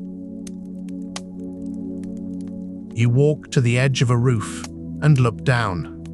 From this height, the scale of the reclamation is breathtaking. You see the green rivers where roads once were, the parklands that were once city squares, the dense clumps of trees that have consumed entire buildings. The city looks like an ancient ruin, a stone skeleton being slowly, gently pulled back into the earth. And it is not a violent process. It is a quiet one, a gentle one. There is no battle being waged between man and nature. The battle is long over. This is the aftermath. The slow, peaceful work of tidying up, of turning sharp edges into soft ones, of turning grey into green. Your exploration takes you to another in-between space, an abandoned greenhouse in what was once a botanical garden. Its glass panes are mostly shattered, and the metal frame is rusted a deep brown. Inside, it is a chaotic jungle. The original cultivated plants have long since died or been overwhelmed. What grows here now is a riot of wild, opportunistic life. Great, thick vines, as thick as your arm, hang from the ceiling, their leaves creating a dense canopy that blocks out much of the light. The air is humid and hot. It feels tropical. The scent is overpowering. The rich, sweet smell of blossoms and the dark, loamy smell of decay, all mixed together. It is the smell of life and death, happening all at once, in the same small space. You can hear the buzzing of insects. The air is thick with them. Bees, flies, and jewel-bright dragonflies. You push through a giant fern, its fronds cool and damp against your skin. You see plants you do not recognize. Strange flowers with vibrant, impossible colors. Fungi that glow with a faint, pale light in the deep shade.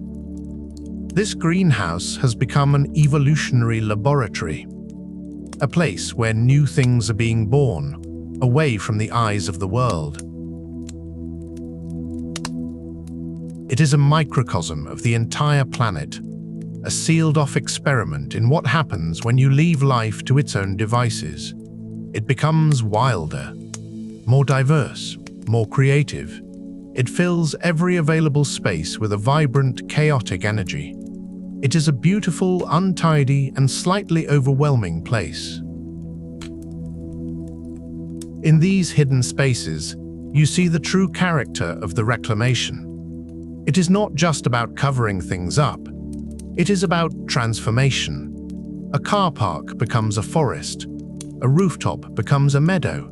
A greenhouse becomes a jungle. The world is not being erased. It is being rewritten. The grammar is changing. The language is shifting from the hard, straight lines of human design to the soft, flowing curves of natural growth.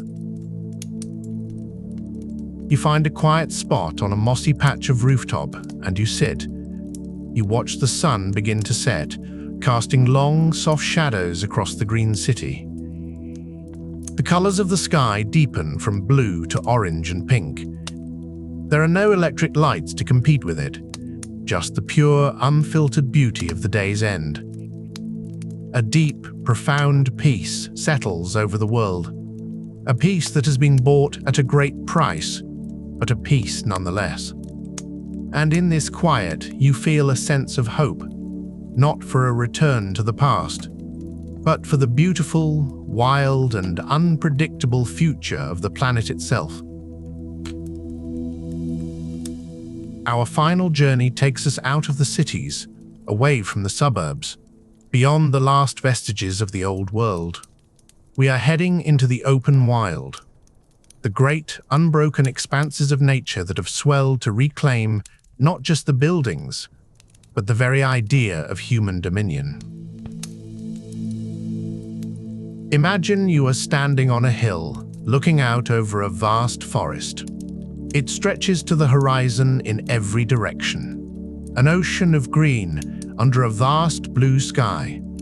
There are no roads, no power lines, no towns, nothing to break the endless rolling canopy of trees. 20 years ago, this view would have been a patchwork of farms, towns, and roads, with pockets of forest in between. Now, the forest is all that remains.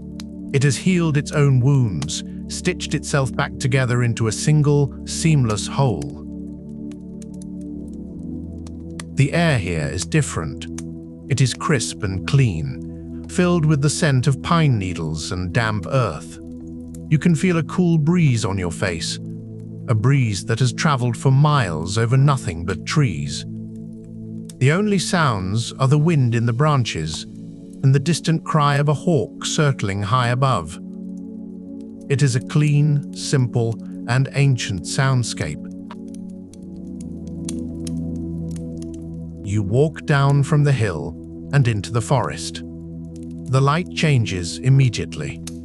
The bright sun is filtered through the dense canopy, creating a cool, green-tinged twilight. The forest floor is soft under your feet, a thick carpet of fallen leaves and pine needles that muffles your footsteps.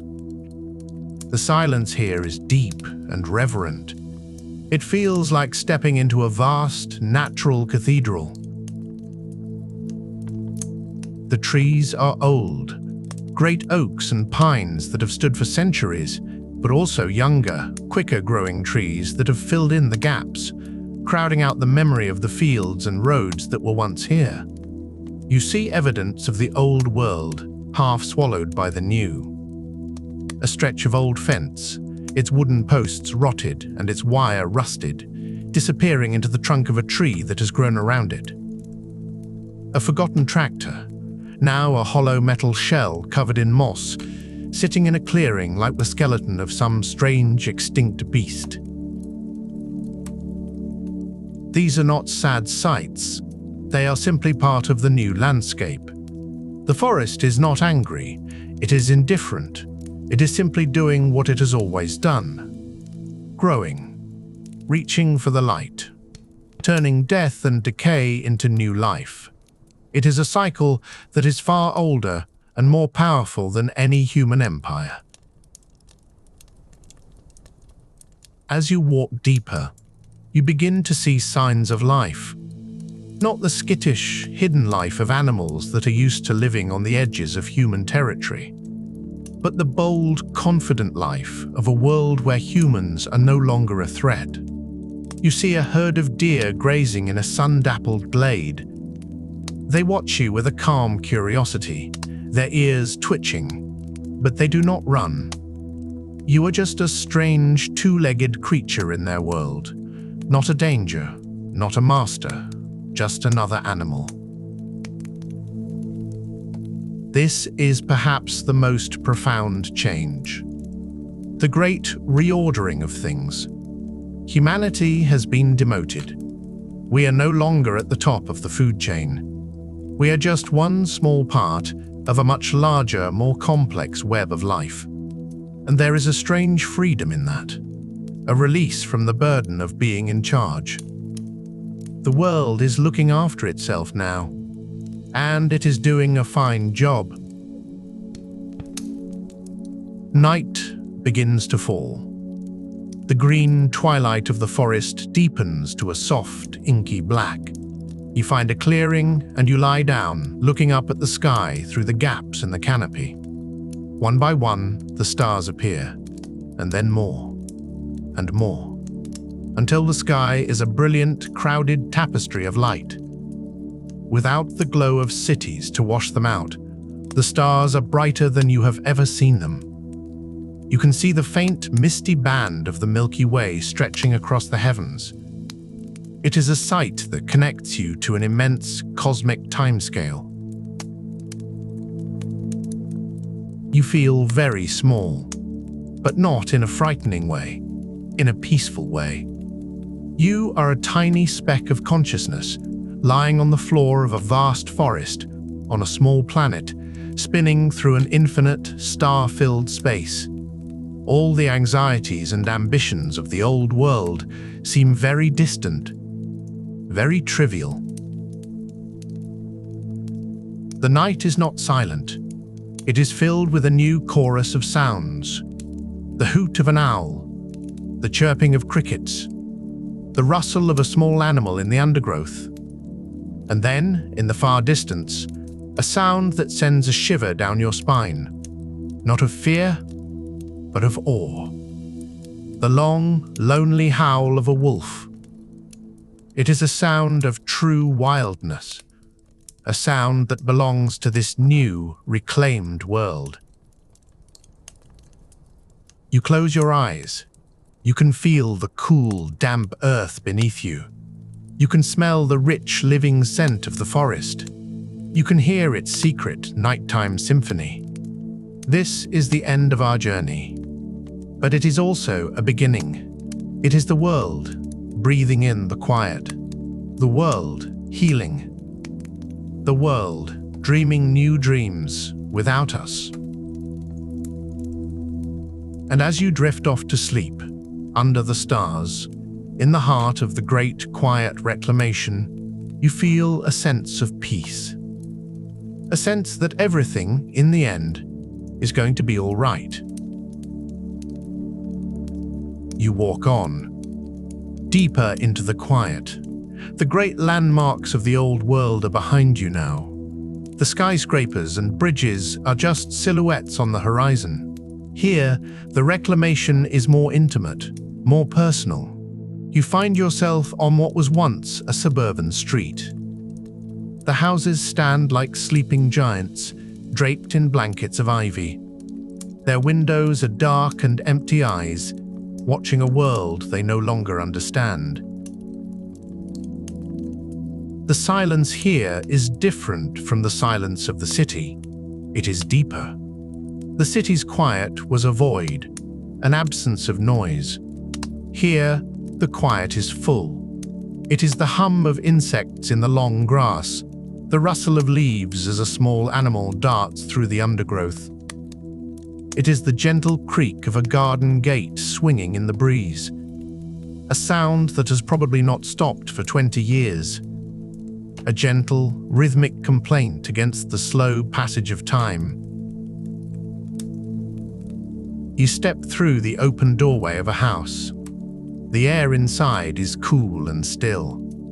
Dust motes dance in the single shaft of sunlight that pierces the gloom from a hole in the roof. The light illuminates a small universe of forgotten things. A photograph on the wall, faded to pale blues and yellows. A child's toy car, half buried in a carpet of moss that has crept in from the damp garden outside. Each object is a story without an ending, a life paused mid-sentence. But there is no sadness here, not anymore. The sharp edges of grief have been worn smooth by 2 decades of rain and sun and quiet indifference. These are no longer personal treasures. They are simply part of the landscape now. Artifacts for a museum that will never be built, with no one left to be the curator.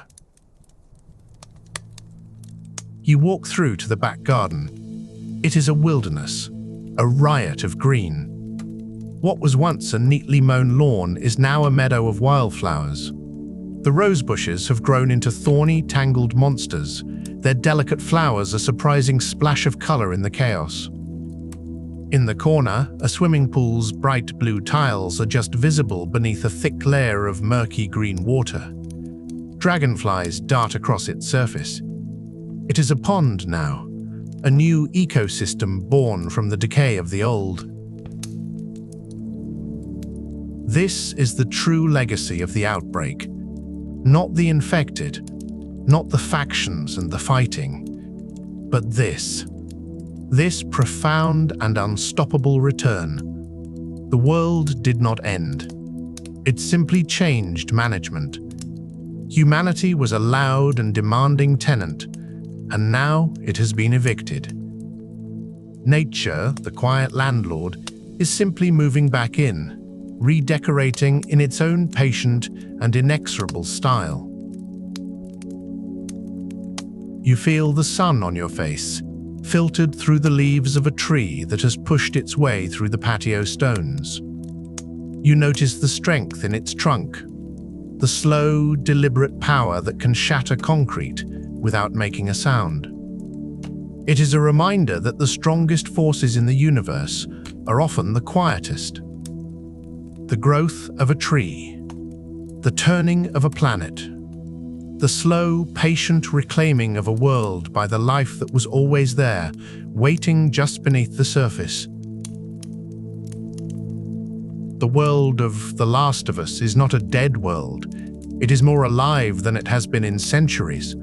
It is a world breathing a slow, deep sigh of relief, a world healing.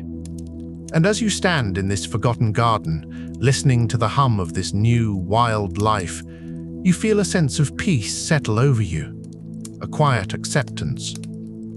The story of humanity may have reached a violent chapter, but the story of the world itself goes on. And it is a story of beautiful, relentless, and quiet reclamation. You find a place to rest. A balcony on one of the forgotten high-rises, its iron railings flaking with rust, but still strong. The concrete is cool beneath your hands, a rough and honest texture. Below you, the city is a tapestry of deep green and muted grey, woven together by 2 decades of profound silence. The sun is low now, a soft, warm weight on the horizon, painting the undersides of the clouds in shades of gentle orange and fading violet. The light is thick, like honey, and it makes the whole broken world seem beautiful.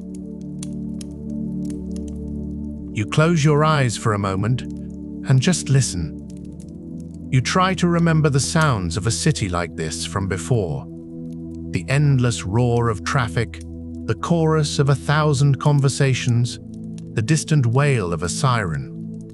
All of it is gone, erased. In its place, you hear the whisper of wind moving through the skeletal floors of the building opposite. The lonely, hopeful call of a bird, its song echoing in the concrete canyon. It is a soundscape of peace, a quiet symphony born from catastrophe. It is the sound of the world breathing again. Down on the street, what was once a river of yellow taxis and city buses is now a static garden of rust and moss. A silver birch tree, impossibly delicate and pale, has forced its way through the shattered windscreen of a delivery van. Its white bark glows in the last of the light, a beacon of resilience. It is a quiet testament, a defiant, silent statement that life, in its most determined and patient form, does not ask for permission to grow. It simply finds a way. And it is not just nature that endures. In the quiet moments of your journey, you have seen the human spirit do the same. You think of the small pockets of humanity you have witnessed, the flicker of a campfire in the deep darkness, the quiet, half-remembered songs sung to ward off the encroaching silence, the simple, profound act of one person looking out for another. These too are a form of reclamation, reclaiming hope from a well of despair, reclaiming a sense of purpose from the wreckage of chaos. This world teaches a lesson that the old world tried so desperately to forget, that everything we build is temporary.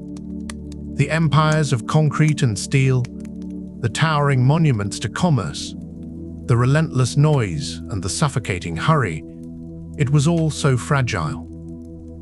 A house of cards built on a fault line, waiting for a tremor.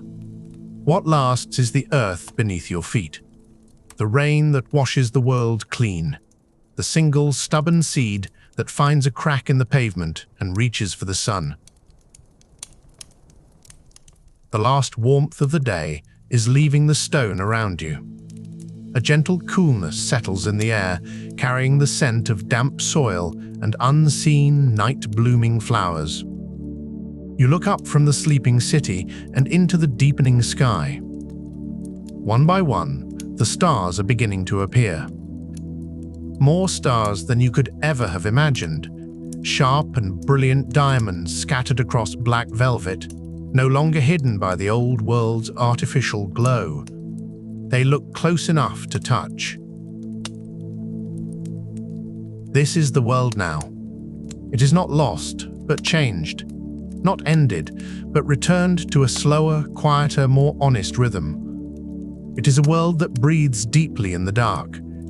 It continues its silent, steady work of becoming. And as the last sliver of light fades completely from the horizon, you feel a deep and profound sense of peace settle over you. A quiet permission to let go and to rest, knowing that the world is healing itself, one leaf, one root, and one silent, watchful star at a time. Let's leave the world of factions and fungi behind for a moment. Let's step away from the grand sweep of history and the silent reclamation of the earth. Instead, let's join a much smaller story, a quieter one. It is a story that unfolds not across continents, but in the space between two people. A journey measured not in miles, but in unspoken words and quiet acts of trust. Picture yourself in the passenger seat of a pickup truck. The engine has a low, familiar rumble that you can feel through the worn fabric of the seat. Outside, the ruins of America are slipping by, a blur of grey concrete and defiant green. The air inside the cab is thick with things unsaid. To your left is a man named Joel. His hands rest on the steering wheel, his knuckles scarred. His face is a map of grief and exhaustion. He drives with a heavy stillness. He is not your companion, he is your courier. Beside him, in the space you occupy, a young girl is curled up against the door. That's Ellie. She is 14 years old and has the sharp, guarded eyes of someone who has never known a world without walls, without fear. For her, you are cargo, a job, nothing more. This is where our final story begins. Not with a bang, but with the quiet hum of an engine on a long and lonely road. It is the story of how a package becomes a person, and how a courier becomes a father. It is the story of a found family at the end of the world. Your journey starts in Boston. The city is a cage of brick and steel, hemmed in by quarantine walls. The air smells of damp rot, disinfectant, and too many people living in too little space. Joel agreed to this, to smuggle you, Ellie, out of the city. He did it for a payment of weapons, a simple transaction. He keeps reminding himself of that. You are just a job. But the world outside the walls is not simple. The first few days are a study in silence. Joel drives. You watch the world go by. The silence is not peaceful. It is a weight, a barrier between you both. He asks you to do something. You do it. You ask him a question. He answers in as few words as possible. Yes. No. Maybe. Your fingers trace the patterns on your worn backpack. Inside is a comic book, a cassette player, a joke book, relics of a world you never knew. Sometimes you pull out the joke book, Its pages are soft with use. You read one aloud to the silence. What did the mermaid wear to her math class? Joel doesn't even look at you. He just keeps his eyes on the road. The silence stretches. You sigh and supply the answer yourself. An algebra. Nothing. Not a flicker of a smile. Not a groan. Just the steady rumble of the engine. This is your life now. A series of bad jokes told to a stone wall of a man. But you keep telling them. It's a small act of defiance. A refusal to let the silence win.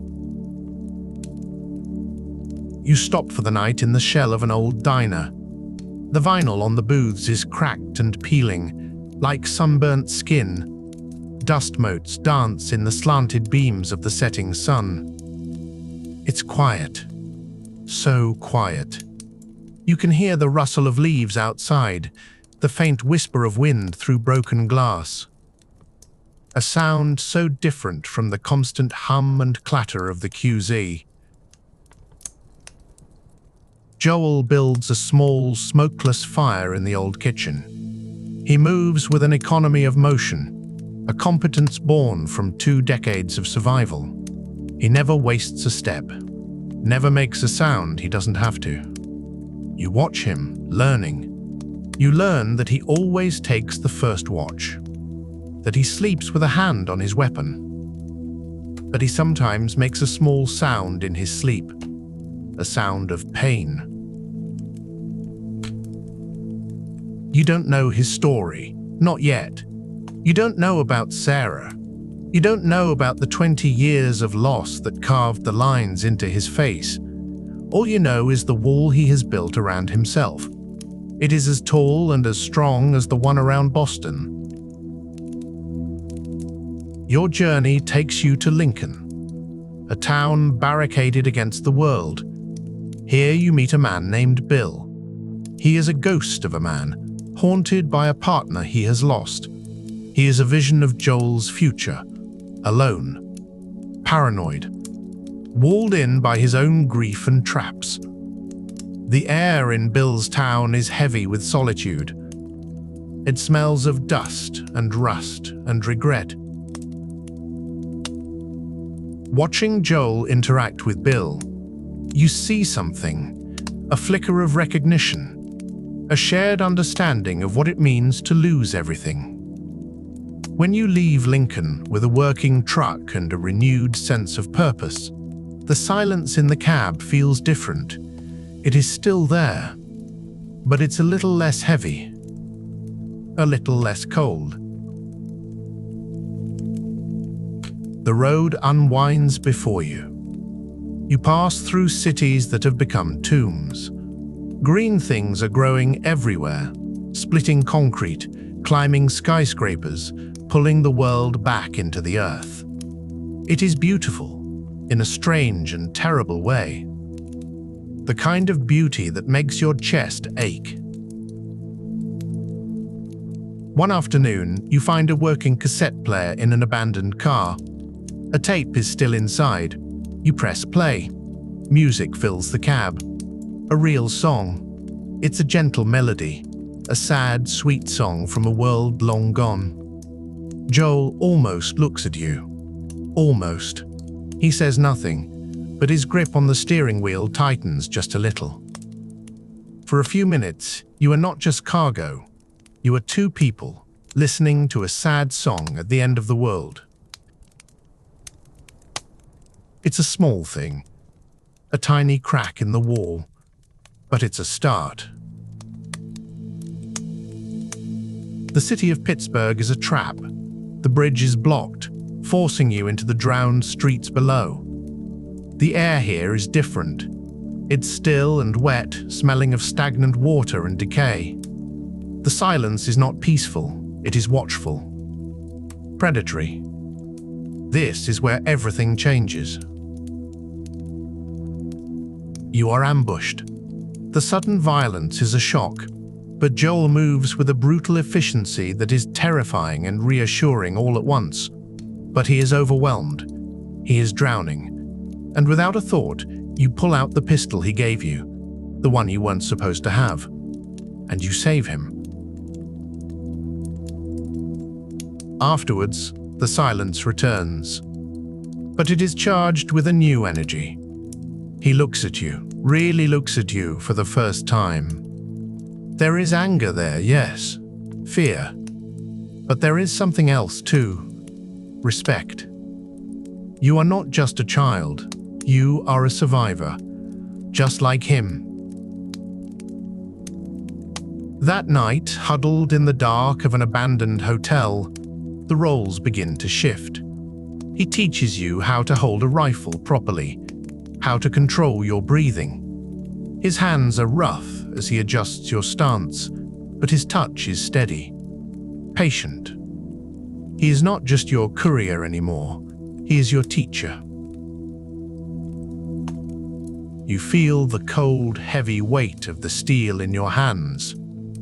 It feels wrong, but necessary. This is the language of this new world, and he is teaching you how to speak it. You listen. You learn. You try to memorize the smell of gun oil and the satisfying click of the bolt.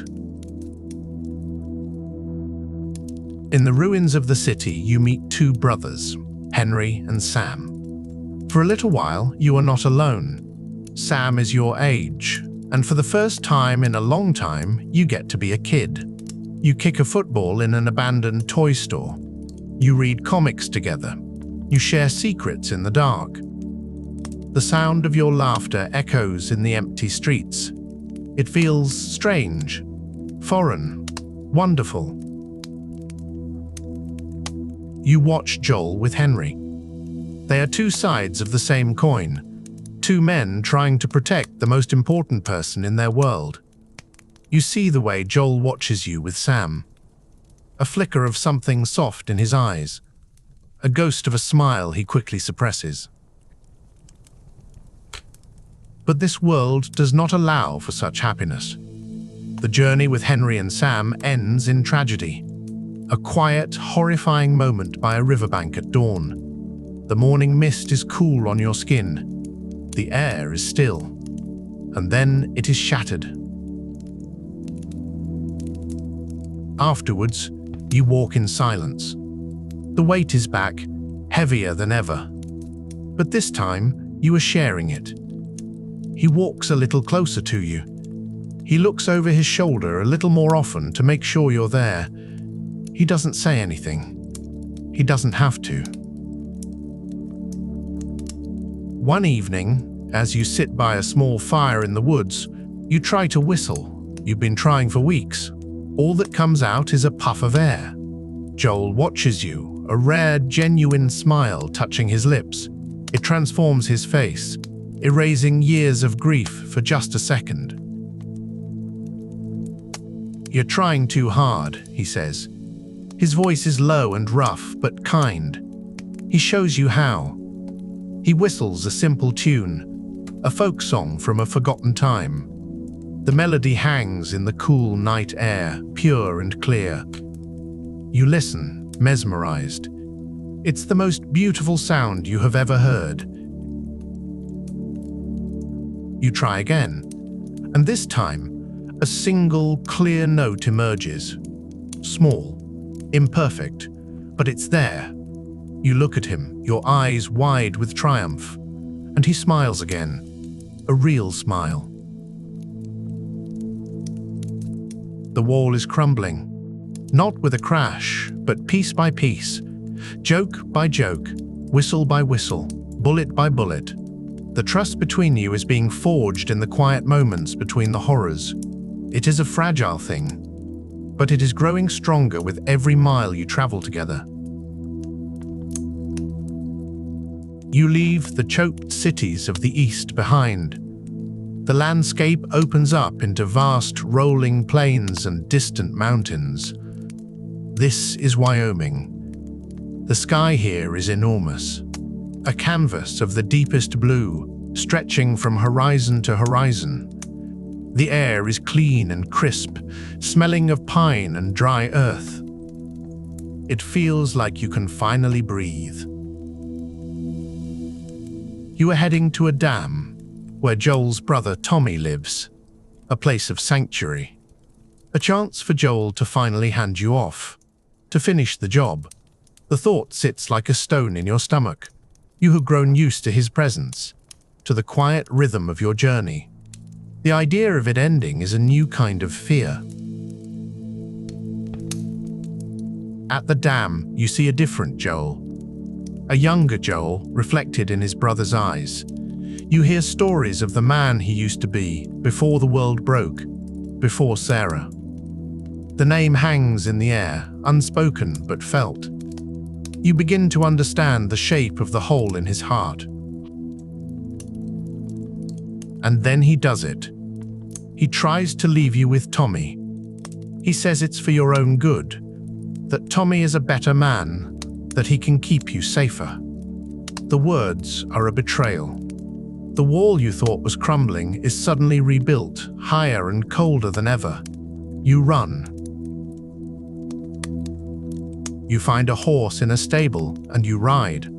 The wind whips at your face, cold and sharp. You just need to get away from him, from the hurt. He finds you at an old ranch house, the wood weathered to a silver gray. The confrontation is inevitable. All the fear and anger you've been holding back comes pouring out. You tell him you're not her. You're not his daughter. You know that's who he sees when he looks at you. A ghost he can't save. And he finally admits it. His voice is quiet, broken. He tells you that you're right, that he is not your father, and you are not his daughter. He gives you a choice. Stay with Tommy, or go with him. He will not force you. The decision is yours. In the quiet of that dusty old house, surrounded by the ghosts of a family that once lived here, you make your choice. You choose him. The broken, difficult man who has kept you alive, who taught you how to whistle, who you are learning to trust. He nods, just once, and that is that. The bond is sealed, not with grand promises, but with a quiet decision. You will see this through, together. Your journey takes you to a university in Colorado. The campus is eerily silent, a monument to a lost generation. You walk through empty lecture halls, the chalkboard still covered in equations. You find dorm rooms, posters still on the walls, clothes still in the closets. Each room is a little story, a life interrupted. The air is thick with the smell of old paper and dust. Sunlight streams through grimy windows, illuminating the stillness. It's a sad place, but a peaceful one. You find a science building, and you see them, monkeys, chattering and leaping through the labs. A splash of wild, chaotic life in this place of ordered death. Joel watches you, a soft look on his face as you marvel at the animals. In this moment, you are just a girl, not cargo, not a survivor, just a girl, fascinated by a monkey. He lets you have this moment. He protects it. But the peace is shattered. An encounter with other survivors goes wrong. A fall. A piece of rebar. The sight of him, impaled and bleeding, is a physical blow. The world seems to tilt on its axis. He has always been the strong one, the protector. Now, he is helpless. Somehow, you get him onto the horse. You ride away, his dead weight leaning against you. His breathing is shallow. His blood is warm against your clothes. The roles are now completely reversed. He is the cargo, and you are his protector. The fear is a cold, hard knot in your chest, but you push it down. You have to be strong for him. winter arrives. It comes down from the mountains like a white sheet, covering the world in a thick blanket of silence. The cold is a living thing. It seeps into your bones. It makes the air sharp and difficult to breathe. You have found shelter in the garage of an abandoned house in a mountain resort town. It is not much, but it is something. Joel is still alive, barely. He drifts in and out of consciousness, feverish and weak. His wound is infected. You do your best to clean it, to stitch it, using a precious bottle of alcohol and a needle you found. Your hands shake, but you force them to be steady. You are his only hope. Each day is a struggle for survival. You are completely alone. The world is a vast, empty expanse of white. The only sounds are the howl of the wind and the crunch of your own footsteps in the snow. You learn to hunt. You take the bow Joel gave you, and you venture out into the frozen woods. The forest is beautiful in its starkness. The trees are black skeletons against the white snow. The only color is the deep green of the pine needles. You feel the bite of the cold on your cheeks. You see your breath misting in the air before you. It is a lonely, meditative existence. Your world has shrunk to this, keeping the fire going, keeping him warm, finding food. One day, you track a deer. A magnificent creature, its coat thick against the cold. You line up your shot. Your fingers are numb, but your focus is absolute. The arrow flies true. It is a moment of triumph and relief. This means you will eat. This means he will eat. But you are not alone in these woods. You meet two other survivors, a man named David and his companion. David is charming, kind. He offers you medicine for Joel in exchange for some of the deer meat. You are wary. Trust is a currency you cannot afford to spend lightly. But Joel is dying. You have no choice. We will not linger on what happens next. We will not dwell on the darkness that you find in David's community. It is a story of horror and survival, but for our journey tonight, we will focus on the light that comes after. We will focus on the moment of rescue. Imagine you are lost in a blizzard of pain and fear. You are trapped in a burning building. The air is thick with smoke, stinging your eyes, choking your lungs. The world is a nightmare of orange flame and black shadow. And then, through the chaos, you hear a voice. His voice, calling your name. Joel. He is here. He is standing. He is alive. He found you. He pulls you out of the fire, out of the nightmare. You are catatonic, shaking, covered in blood that is not your own. You cannot process what has happened. You can only feel the cold and the fear. He kneels before you. He pulls you into his arms. His embrace is fierce, protective. He holds you tight, rocking you gently. The rough fabric of his jacket is familiar against your cheek. His scent is of wood smoke and pine and safety. He whispers to you. His voice is thick with emotion, with a love he can no longer deny. "It's okay, baby girl," he says. "I got you. I got you." And in that moment, the last piece of the wall turns to dust. He is not your courier. He is not your protector. He is your father. And you are his daughter. Not a replacement for the one he lost, but someone new. Someone he has chosen. Someone he would burn the world down for.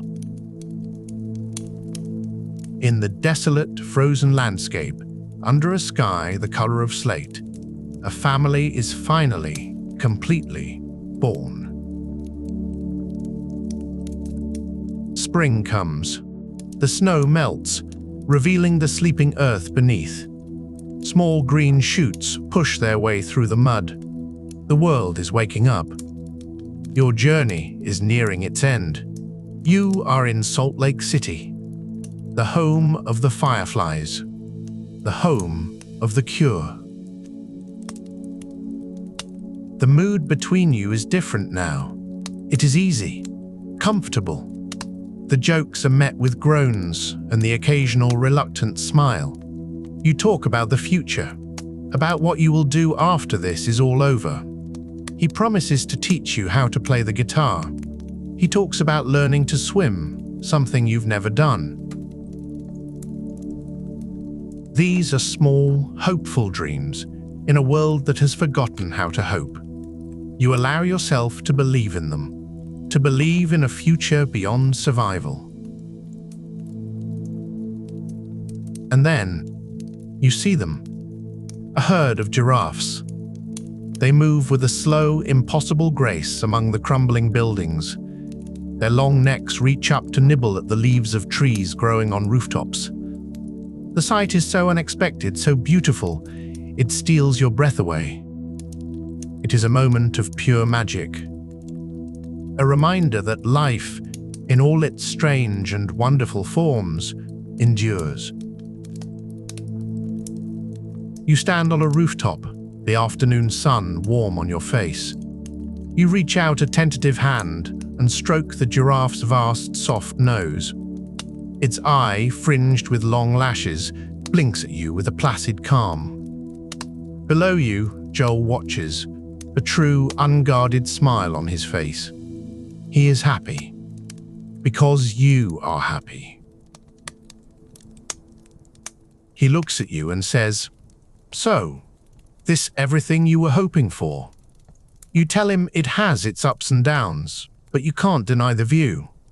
You are not just talking about the giraffes. You are talking about the journey, about him. He understands.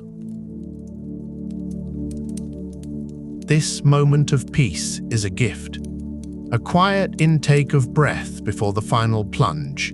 You arrive at the Firefly Hospital, and you are separated. Joel learns the truth. The cure, the reason for this whole journey, requires a sacrifice he is not willing to make. It requires you. We will not walk with him through the corridors of that hospital. We will not witness the violence of his love.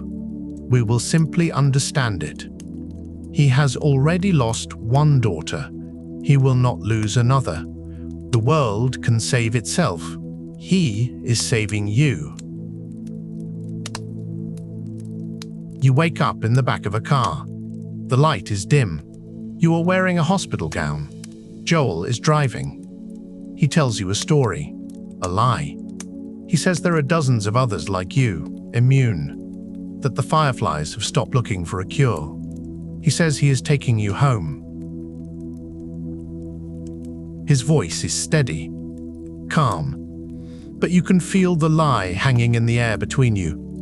A new kind of silence, a new kind of wall.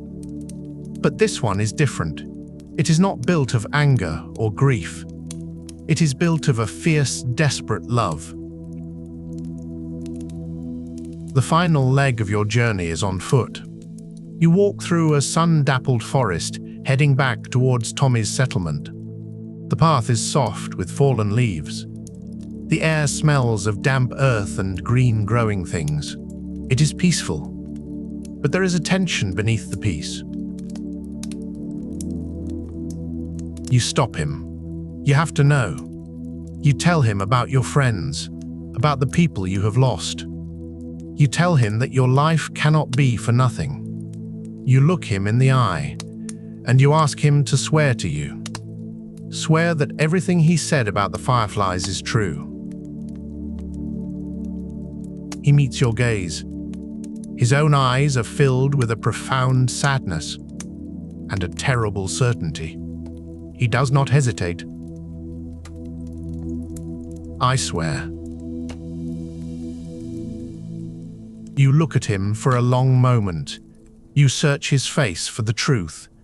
You see only the man who crossed a country for you. The man who pulled you from a fire. The man who would do anything to keep you safe. You have to believe him. You need to believe him. You nod. Okay. The word hangs in the quiet forest. It is an acceptance, an ending, and a beginning. The journey is over, but your story is just starting. And so our journey with them ends here, on a sunlit hill overlooking a sanctuary. The story of Joel and Ellie is not one of heroes or villains. It is a story of flawed, broken people, finding something to live for in a world that is determined to die. It is a story about the lies we tell ourselves and the lies we tell the people we love to protect them, to protect ourselves. It is a quiet story, a human story, a reminder that even at the end of everything, the most powerful force in the universe is not infection, or violence, or fear. It is the simple, complicated, fierce, and unconditional love between a father and his daughter. Tonight, we have journeyed through a world reclaimed by nature. We have met the factions fighting for its soul, and we have understood the science of its fall. But now, it is time to rest. Let these stories fade into the background. Let the quiet hum of that old pickup truck lull you into a peaceful state. The journey is over. You are safe. Feel the comfort of where you are now, the softness of your bed, the gentle weight of your blanket. The darkness is a friend, a quiet space for your mind to finally be still. There are no more roads to travel tonight, no more dangers to face. There is only this moment, this peace. Thank you for spending this time with us. Sleep well, and dream of quiet, sunlit hills. You are walking again. It has become the rhythm of your life, one foot in front of the other. The crunch of leaves under your boots, the weight of the pack on your shoulders is a familiar ache, a constant reminder of the world you carry. Ellie walks beside you, her silence comfortable now, no longer the tense, watchful quiet of the early days. It is a shared peace, earned through miles and blood. The university campus rises before you like a ghost. Red brick buildings draped in the fiery colors of autumn ivy. It is a place frozen in time. You see a faded banner, its slogan about school spirit, now a bitter irony. Ellie looks up at it all, her head tilted. For her, this is not a memory of a lost world. It is simply another ruin, another set of buildings to be navigated with caution. You move through deserted lecture halls.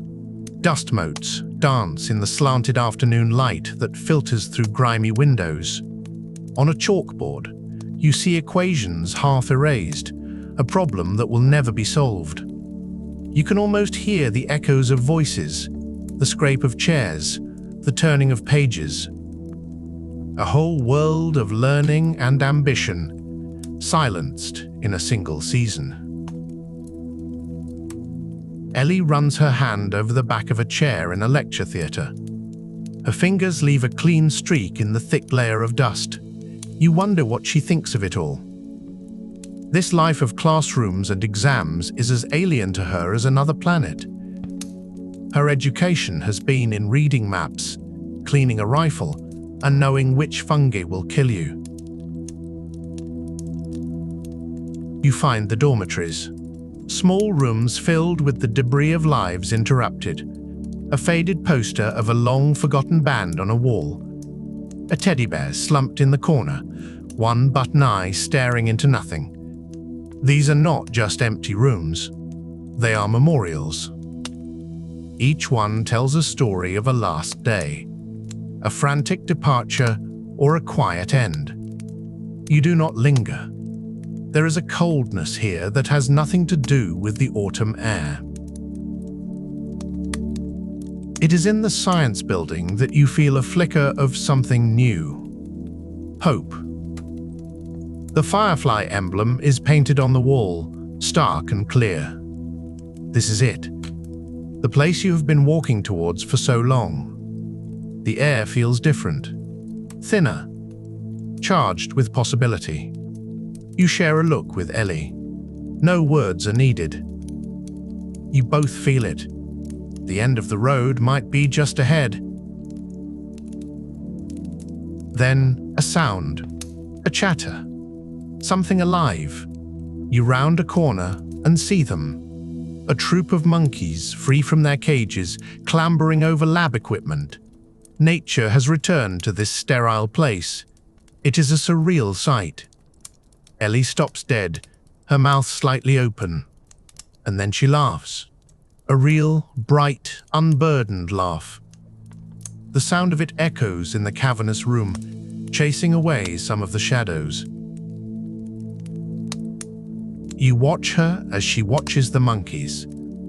For a moment, she is not a survivor, not the world's last hope. She is just a 14-year-old girl, delighted by a small, unexpected miracle. In this moment, you feel the crushing weight of your mission more than ever. To preserve that. To protect the part of her that can still find wonder in a broken world. The hope fades as you explore further. The labs are abandoned. Equipment lies smashed. Papers are scattered like fallen leaves. There is a sense of hurried, desperate flight. You find a voice recorder on a desk. The last message from a firefly scientist. His voice is tired, defeated. He speaks of failure, of relocation, of giving up. You listen to the message, and the silence that follows is heavier than any sound. Salt Lake City. They have moved on. The finish line has just been pushed hundreds of miles further away. You look at Ellie. You see the disappointment settle on her face, but it is quickly replaced by a familiar resolve. She just nods. She understands. The journey is not over. You gather what supplies you can find. Tattered maps. A few medical supplies. The building feels hollow now. Its promise gone. The monkeys have disappeared. Their brief moment of life and color vanished with them. As you step back outside, the sun is lower in the sky. The shadows are longer. The air is colder. Winter is coming. There is no great discussion, no debate about what to do next. You just shoulder your packs and start walking again, towards the west, towards the mountains. The goal is the same, even if the path is longer. And as you walk, you feel a subtle shift. This is no longer just a job. It is not about delivering cargo for a cure. It is about getting her there, safely. It is about keeping the sound of that laughter alive in the world, no matter the cost. The world outside the operating theater is a sterile dream of white tiles and humming fluorescent lights. You feel the cold dread creep into your bones, not as a panic, but as a slow-moving tide. The Firefly Doctor speaks, but the words seem to come from a great distance. A cure. A sacrifice. The two ideas become tangled, inseparable. And in that moment, the entire journey, every mile crossed and every life lost, narrows to a single point. Her. There is no debate in your mind, no weighing of the odds or the greater good. The world and its salvation have become an abstract concept. an academic problem. The only thing that feels real is the steady, quiet rhythm of Ellie's breathing as she lies unconscious on the gurney. You feel the rough fabric of your own shirt against your skin, a grounding sensation in the silent chaos of your thoughts. Protecting her is not a choice. It is a law of nature, as certain as gravity. The escape is not a blaze of glory. It is a grim, methodical task. The sounds of conflict are muffled, distant, like they are happening underwater. Your focus is absolute. You move through the hospital corridors with a purpose that feels ancient and unstoppable. The weight of Ellie in your arms is both a burden and a comfort. She is impossibly light, a fragile treasure you are stealing back from a world that tried to claim her. You smell the antiseptic scent of the hospital mixed with the faint, dusty smell of her clothes. Then, you are back in the car. The engine is a low, steady hum that vibrates through the seat. Salt Lake City shrinks in the rearview mirror, its sterile buildings and false promises dissolving into the haze. Ellie sleeps beside you, her face turned towards the window. The afternoon sun catches the few strands of hair that have escaped her ponytail, turning them to threads of copper. For hours, the only sounds are the engine, the tires on the road, and her soft, even breaths. You watch the landscape change. The sharp lines of the city give way to rolling hills, then to the dense green of a forest. It is a quiet, contemplative drive. A journey away from one kind of future and towards another, one you will have to build yourself, lie by lie if necessary. The lie you construct is a shield. It is heavy, but you carry it for her. You tell her of others, of dozens who are immune. You tell her the fireflies have stopped looking for a cure. Each word is a stone you place carefully, building a wall around her innocence. Her final question hangs in the crisp mountain air, just outside the settlement at Jackson. She tells you about her friend, Riley, about the first time she was bitten. Her guilt is a tangible thing, a wound she carries that no one can see. She needs to know her journey was not for nothing. She needs to believe in something. And so you give her one last stone for the wall. You look into her eyes, the eyes of the daughter you have crossed a continent to save, and you give her the only gift you have left, a peaceful lie. I swear, the words are quiet, but they have the weight of a new world, a world built for two. And in the silence that follows, under the vast, quiet sky, you feel a sense of peace. The journey is over. You are home.